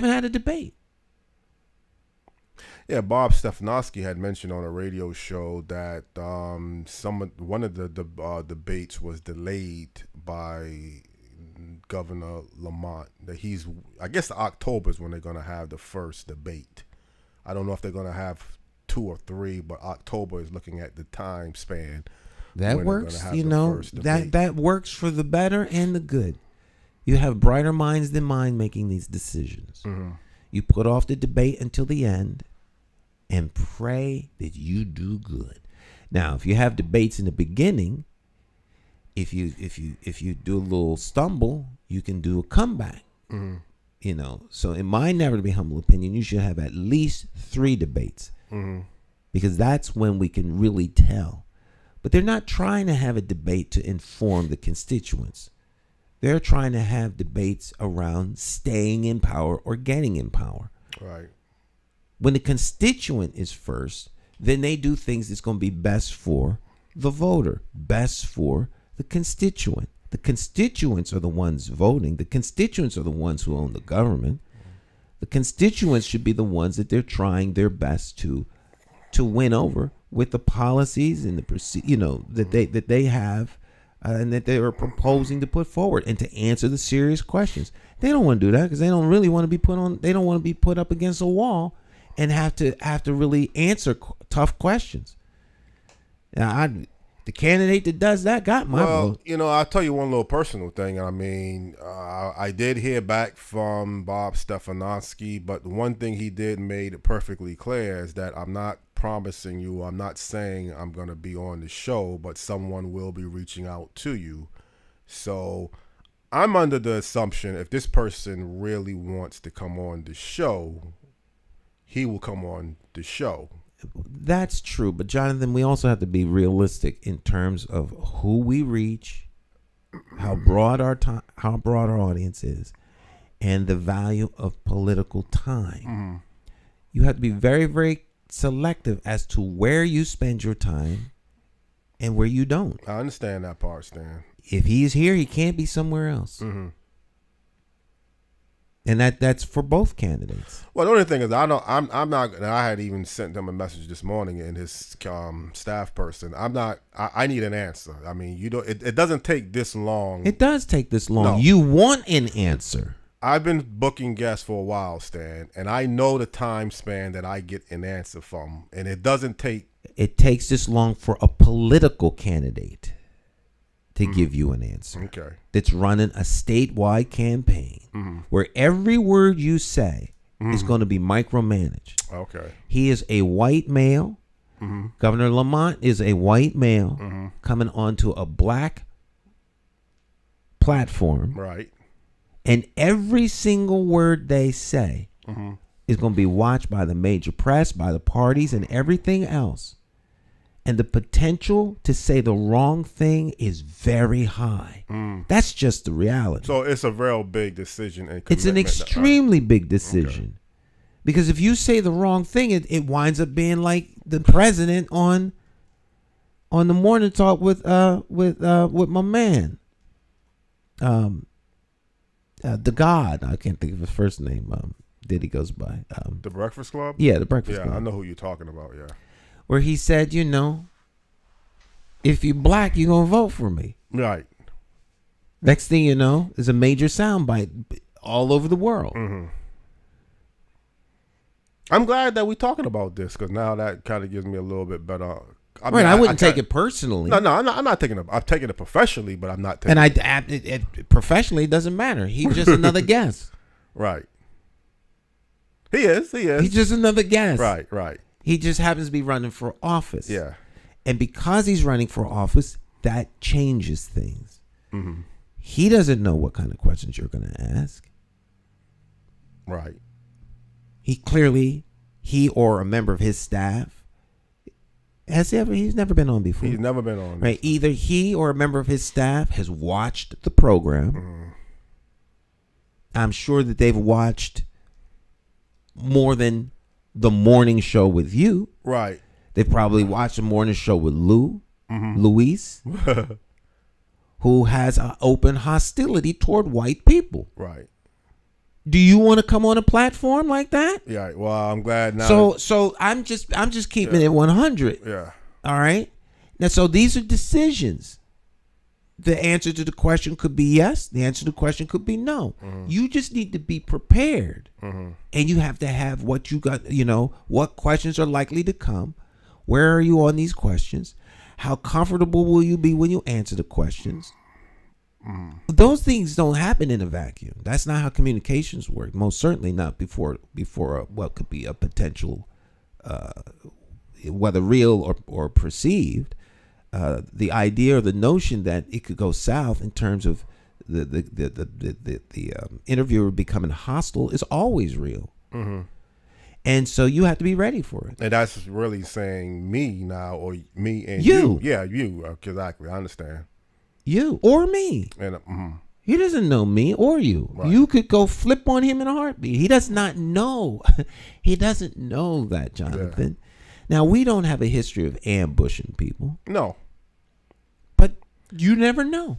And- You never know. As the person coming here, if I was a candidate, you know, Well, truthfully, I've had Tom Foley, who ran twice for governor.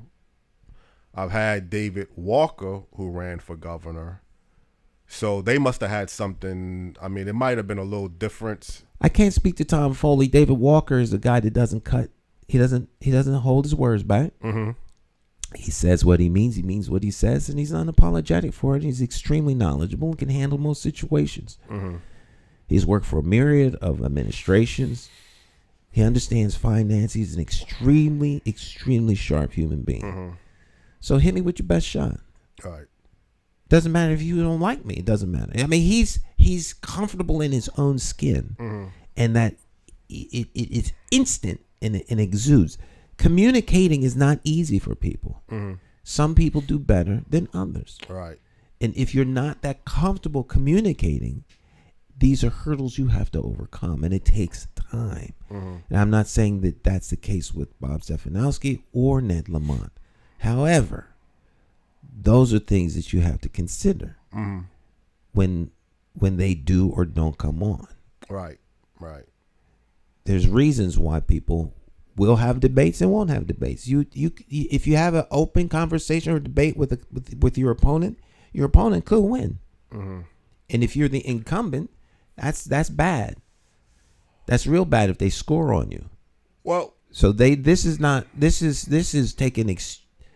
very, very serious decisions in the campaign and with the candidate. right. Right. Well, I'm glad everything has been clarified a little bit. You know, it's a big decision, and when you have a big decision, you do got to be careful and take your time.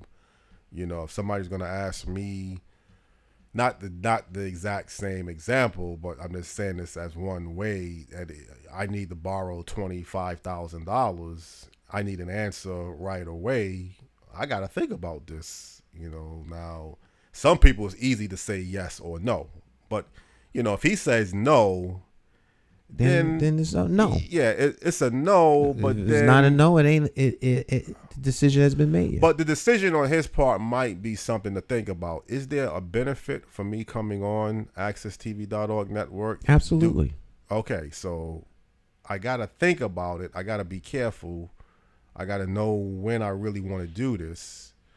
Some people, they want media attention instantly. They want to get on the camera. So this is not quite, because like you say, this platform may not be the best platform for him to market his campaign. Obviously, I do understand that part. No, I'm saying that this platform gives opportunity for a positive result or a negative result. Being on the morning show with not Dan Lovallo, but Gary Byron, is more likely to be positive. Right. That's true. With almost no negatives. If he's on the morning show with Gary, the most negative he's going to get was he wasn't hard enough. Exactly. He needs to have a little bit more punch. If Ned Lamont is on the morning show with Gary, the potential to be negative is extremely high. Extremely high. Because most of the audience doesn't like him. Right. That's true. That's true. It's a conservative. Plus, it's a conservative. From what I understand, it's a conservative. If he goes on WTIC with Todd, it's off the chart negative for Governor Lamont. Right. Right. But Bob Stefanowski, Bob, 50-50. 50-50. Gary, 90-10. Right. Here, it's the racial component is real. It's real. Right. And people could actually call in too. I think the format is set up if you want to call in. So But we probably won't take calls. we probably wouldn't take calls. Right. So the potential is real, and it's broadcast, and it can be seen by people anywhere in the world. Mm-hmm. So there's a very, it could be, so you have to, it's, it would be like if I was running for mayor, and I was asked to come on a national broadcast for the LGBTQ plus community. Right. To talk about my views on homosexuality and transgenderism. Mm-hmm. Do I want to go on that show? Yes. Now, how's it going to look if you avoid that? Mm-hmm. And you've been around a long time, and so we've heard some things you've said, and so we want to see where you're at.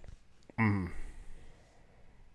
But I think people would know, if people know enough about you, they would know how you your stance on So if when I go on the show, everyone's going to be watching. Right? They may not all, maybe nobody watch, but all I do is if I say the wrong thing,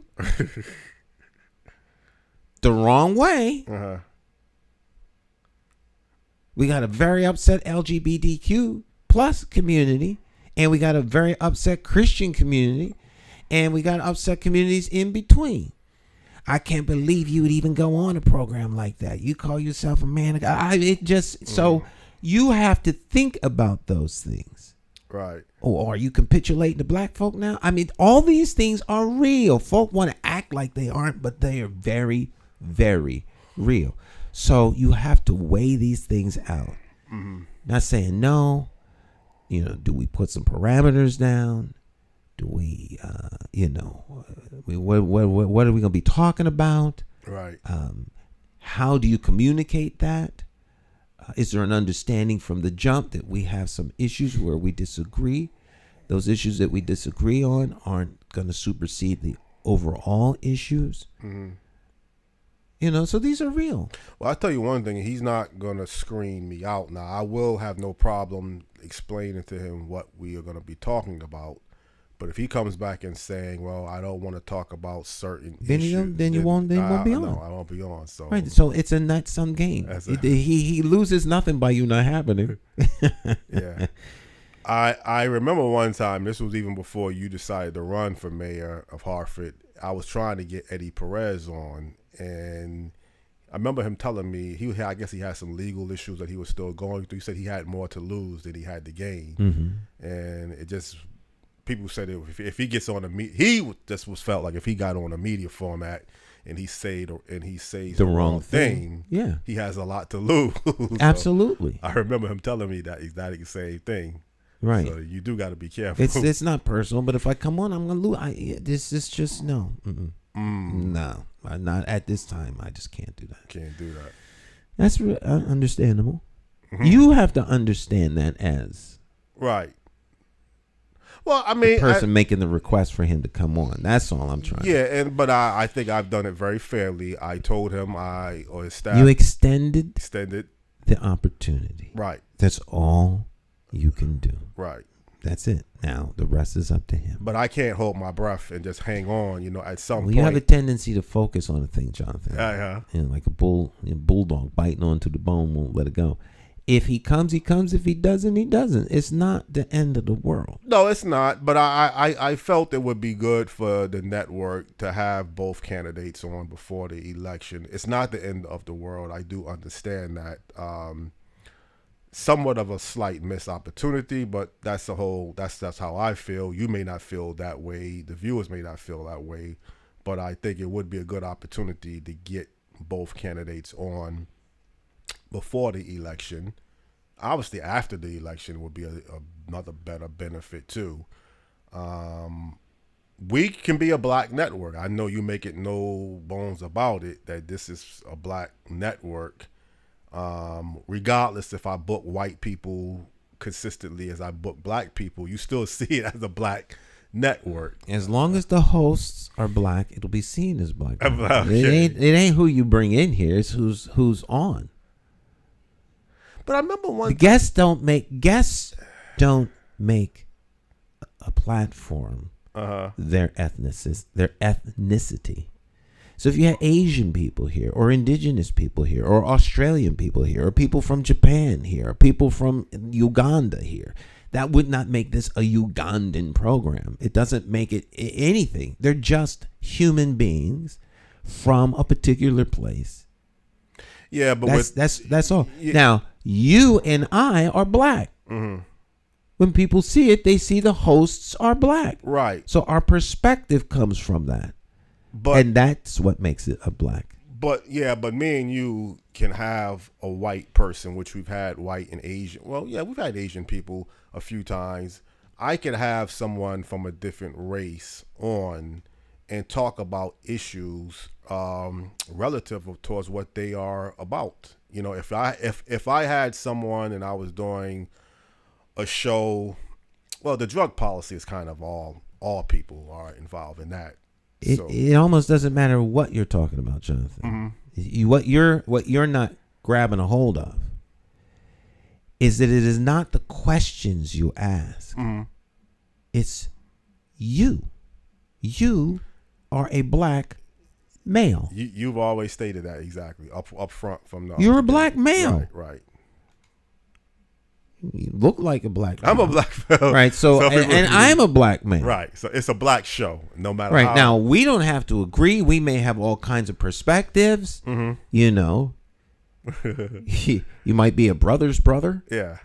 Well, it's no. You might be a down by the way. Uncle Tom, Martha's a Martha's Vineyard black folk. Yeah. Uncle Tom, but you're still black. Right.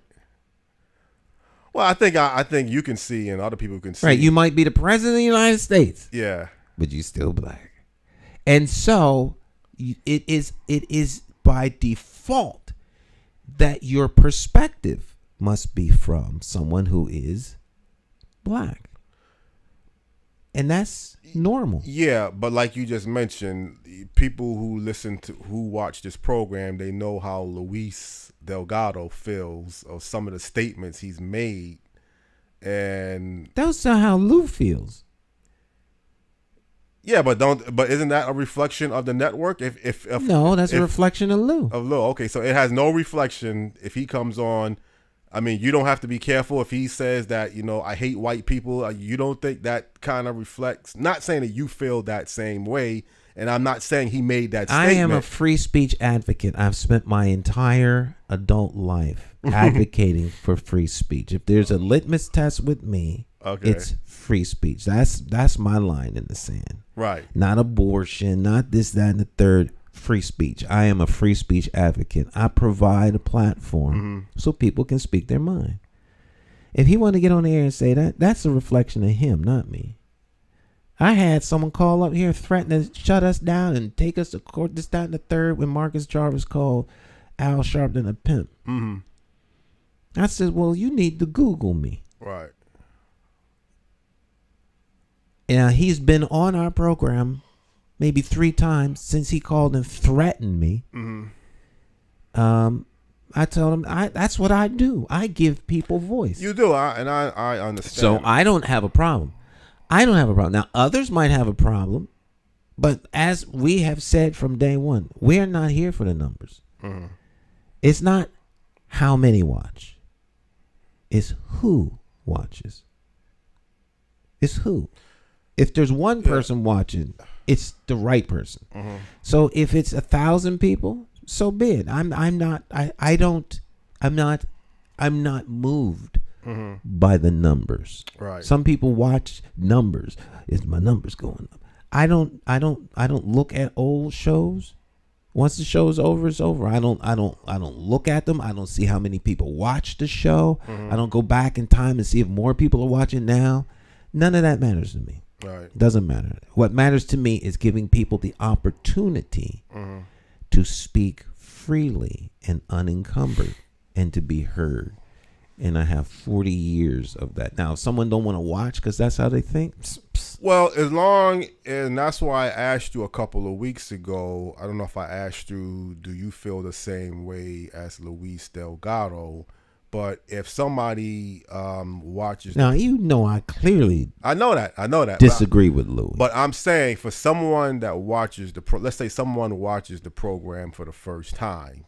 You don't know who's watching or when they're going to be watching. Right, and it's him and me and Dr. Bowen. And if they watch for the first time and can't delineate between the three of us, then they got a problem. They got a problem. Okay. I'm not worried about anything they think. Okay. That sounds arrogant, but that's who I am. Right. Right. Really?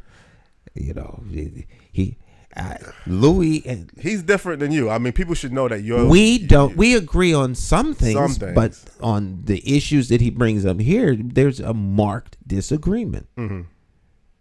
We respect each other's point of view, mm-hmm. but I respect anybody's point of view. Right. And like I said, don't get me wrong. I think Louis, I have never met him before, but I think he's a real serious-minded person. Extremely. And he brings a lot to the table. Absolutely. Whether I agree with, nobody's going to agree with everything, but some of the, and like I said, I called the program a couple weeks ago, and I wanted to be perfectly clear. He said Mayor Luke Bronin is a racist. That's what he believes. And again, I don't know if I asked him, man, is he no, I didn't ask him, was he a racist, though? I didn't get a chance to ask him that. I think I asked him some things about how he sees white people, but I don't think I directly asked him. Right. I mean, to the degree that you need to, to me, it's pretty clear how he sees it. I mean, Right. it is what it is. Uh-huh. I'm not worried about that. Right. I'm not worried about that. Mm-hmm. I said this before. There is some similarities, I think, of Luis with the late Dr. Assegai. I haven't seen Luis go off the chain as far gone as Dr. Assegai, because he's been cut off programs on the air that he started saying some things and they had to cut the mic. So I haven't really seen any signs like that.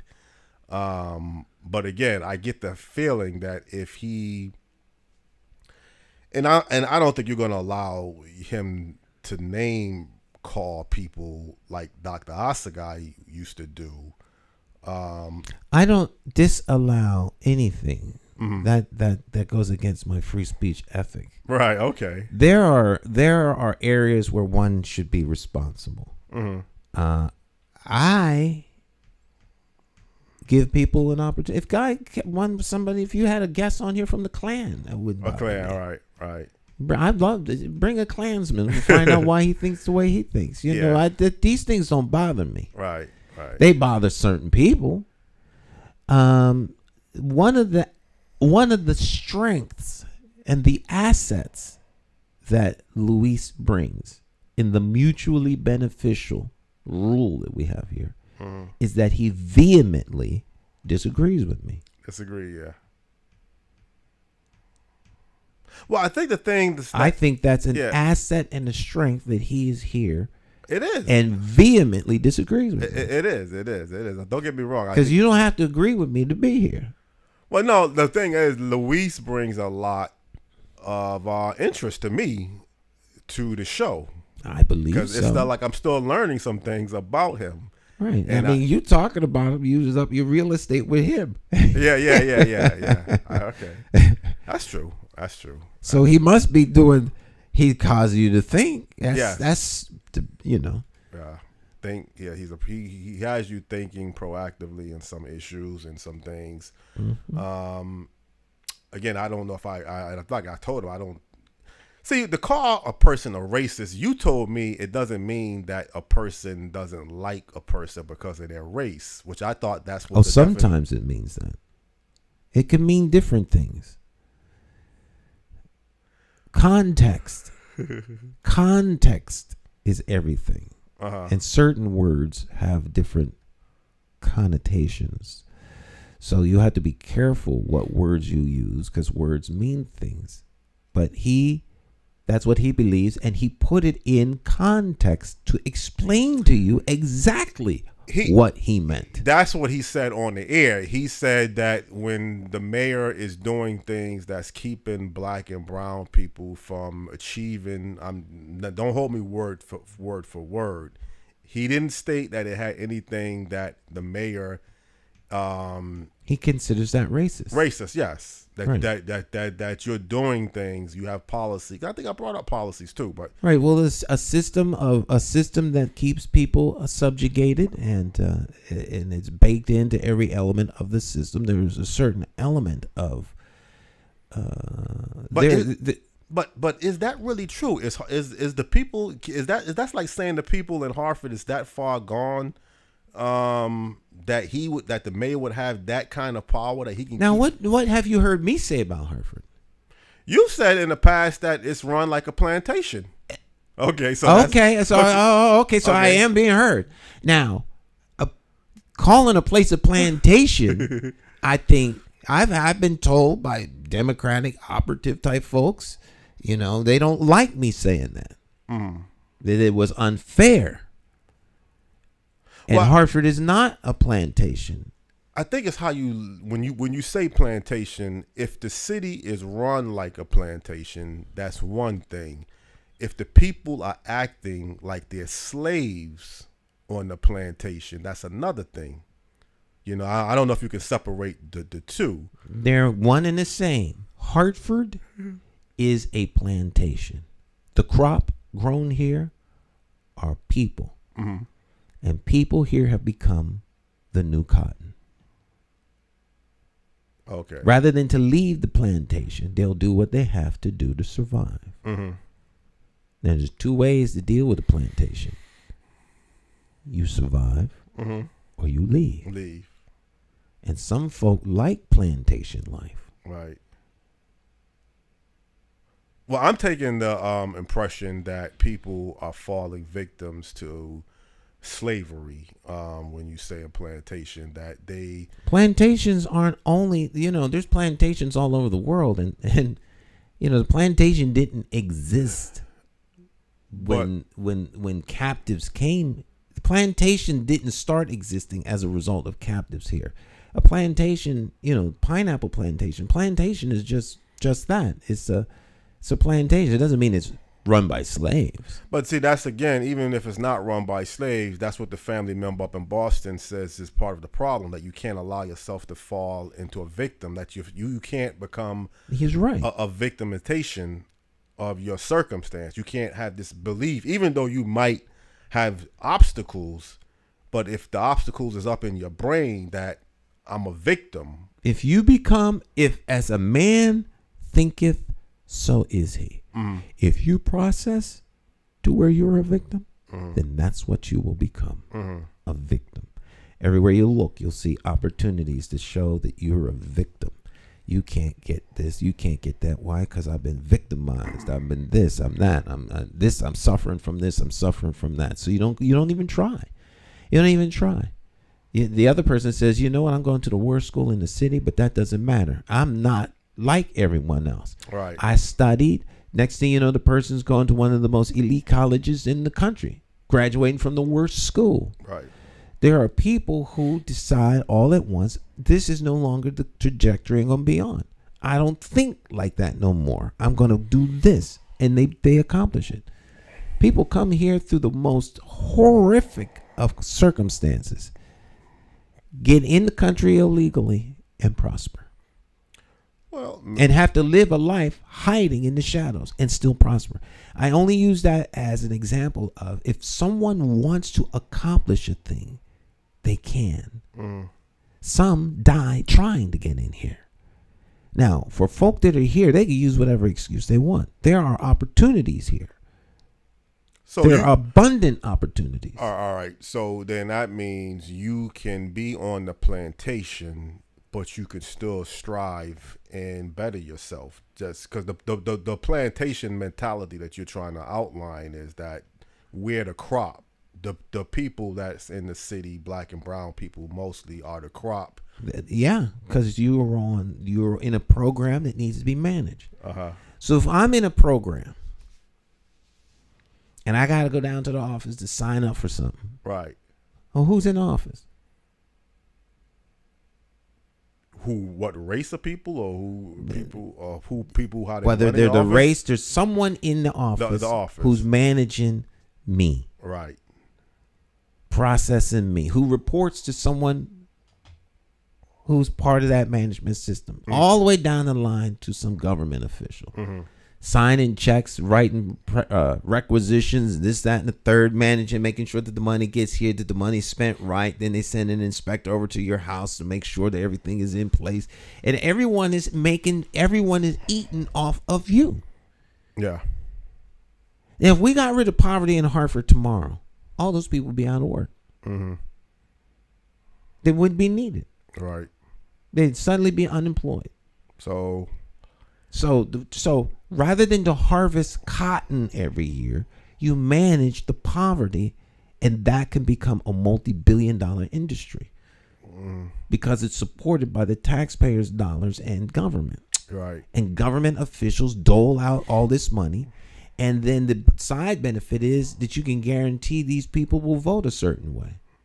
Well, that's what I was even saying earlier about certain policies that the Democrats have in their agenda. If they're telling, it's not even about telling you what you want to hear. It's about I don't process it as Democrat. Well, I process it as who's running the plantation. Well, but in this case, I think in Hartford, it's Democrats that's running the plantation. Right, they just happen to be the party in power. There's plenty of little towns that are run by Republicans that have done the exact same way. They do. It's just that the people there aren't black. Okay. This is about power, not race. Power. Right. Power. Well, it's a big issue. I mean, that's the only thing I can really say. It's a real big issue, because at some point you gotta ask yourself, am I really getting more advantages or disadvantages? Now, again, as I stated earlier, for the person that likes to pay $500 a month and he has to be at this income level, and he obviously is under some control. You know, it's not. Everything is not under his authority, what he can do, because again, if he makes a certain amount of money, then he's not eligible. So he can't even go get a better job. That's how much under control he is. Control, yes. And he'll forego a better job just so he can stay in his little apartment. That's what two people. That's what the person on the radio show and somebody else that I know has said, that they just can't make that amount. Oh, I can't do that. If I do that, I won't be able to stay in my apartment. Well, I mean, you know, everybody is their own person. I mean, people expectations, if you feel comfortable, like you stated, on the plantation being controlled, you don't see an issue with it. I mean, you would think of better opportunity. And that's why I think it's still, like you mentioned, it still needs to be a transitionary period, you know, transition process. You know, yes, you have to go up on the rent, but give like you say, give the person some time before he can. Yeah, if you're trying to help them, if you're really thinking about the person, you try to ease them off of their dependency on anything. And so you would have systems in place that tended to work for them. All right. So more of a medical approach or a health issue approach. We don't want this patient in here forever. We want him to get well and leave. The ambulance picks you up, just drives you around for the rest of your life, keeping you on life support, making money off of you by the mile. They take you to the hospital, you get better, and then you discharge, you go about living the rest of your life. These people here, they get you. Once they got you, they're going to hold you in, keep you there. All right? Because everyone's making money off of you. Everybody. Everyone. The landlord's got a locked-in guaranteed thing coming. He don't even have to take care of the place. The money's going to be coming in. He's getting the same rent as someone downtown. So how come the place doesn't look like it, like the places downtown? Oh, they're being subsidized. It doesn't matter. You're paying $1,800 a month rent. You should have an $1,800 a month facility. Right. Just because the government is paying some of it doesn't mean that that your living conditions should be substandard. But you could take that you could be substandard because the money you earn, you don't have to put back into the facility. And since the people need to live somewhere, you know all this corruption. It's a horrific system. Right. But it needs people to survive. Like the prison industrial complex. You need prisoners to survive. Without prisoners, there's no profit. Right. So prisoners equal profit. The poor equal profit.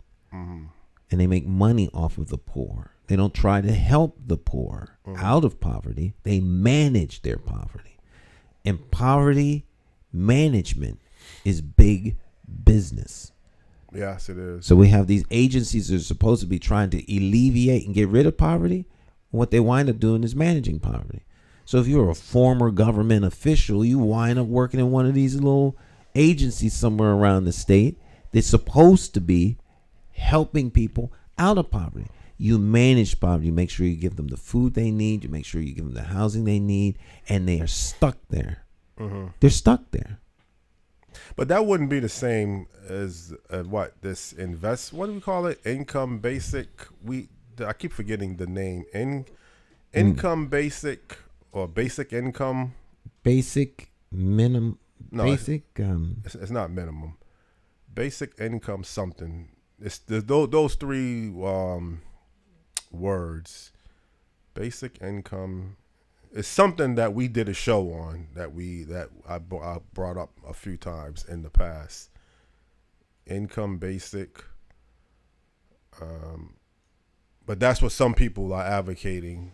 And there's been some experiences. I think even Hartford had a $500 a month program. Universal basic income. Yeah. Thank you, Dr. Bowen. Oh, she said, okay, yeah. Universal basic income. Okay. But that's not the same as welfare, though, is it? Is that kind of this? Well, it's not the same. It's everyone would have a basic income, which would be a floor, which would be sustainable. Something has to be done. If in a society there aren't enough jobs for people and everyone still needs to live, you can't kill people. Right. People still need to have a means by which they can live. And so, as the society evolves, how people receive their sustenance will evolve as well. I mean, if you go to things like Star Trek, in the Star Trek universe, there isn't any money. Right. Everyone's basic needs are met. But don't the country of England has more of that social service? I mean, I know I can't really speak on that. I think the healthcare system is clearly like that, even though people think the United right. But if you look at healthcare, people with more money get better health. We have good health in this country. We have a great most people can walk into a hospital and receive aid. Mm-hmm. So the healthcare system is tremendous. It's just that I guess if you really need health, you can get it. Yeah, get it. I mean, somebody's paying for it. Like saying, there's no free lunch. Someone's gonna pay for everything. Everything has a cost. Mm-hmm. All right. So in the Star Trek universe, everybody contributes to doing what it is that they do, and there is no fighting for resources and control of things. Mm-hmm. So I mean, there are different philosophical approaches, different monetary approaches, this, that, and the third that people have and come up with. I guess all of this is great for discussion, but at the end of the day. But there's some things about universal basic income that you don't agree with. You think it's needed or it could be needed in the future, but there's some things about it that you don't. I don't know enough about it to disagree or to agree. I think it's something that's really a neat thing to discuss. I could see where there could be where it could be useful. Mm-hmm. I could see where it could be not useful. I think it's worth having a conversation with some experts that actually know the details. Mm-hmm. I'm not against it because I don't know enough about it. Right. Well, one thing about you. What you are against, you make it perfectly clear. You are against any form of legalization of drugs. You don't. that I know. You're not in favor of legalizing marijuana in Connecticut. So what what you are against, you definitely make it clear. I think it should be decriminalized. I don't think it should be. You've always stated that too. Yeah. Decriminalized. Well, again, man, it was an interesting show talking. Maybe we could do this every now and then, particularly when we don't have a guest. You know, I had no problem talking like this. I had an interest in interviewing the guest this morning. Well, this is our normal conversation when we get off the air. That's why I just have it on the air. Couple hours, yeah, because I'll be talking. Because I get off the air and Jonathan will be here. I'll be here until 11 o'clock, whether Jonathan's on the air or off there. So I said, we may as well just put it on the air. Put it on the air. That's and true. just have our true. conversation. Get out the way. Right. Now it's 11. He can go home. All right. Well, that's true. Get everything out in the open. Right. Everything I wanted to say said now, so I don't have to talk you to death after the show. Right. It's always an after party. The talkers of the world always have an after party. There's the after the conversation, which is always the more interesting conversation. Well, what I liked this morning is I was able to bring up some things on the show that I probably was going to ask you off of the show. So sometime I like to do this. And I thought we were able to cover a lot of different areas of topics. Right, Jonathan figures I'm going to hook him up and get him on the record. Yeah, I guess you could say that and everything. But, yeah, let's see. I mean, I guess we're going to take the holiday off next week. Yeah. But let's look forward to September. I guess the next time I'll be seeing you will be the month of September. All right, my friends, we're out of time. We'll see you next time. Bye-bye. Bye-bye.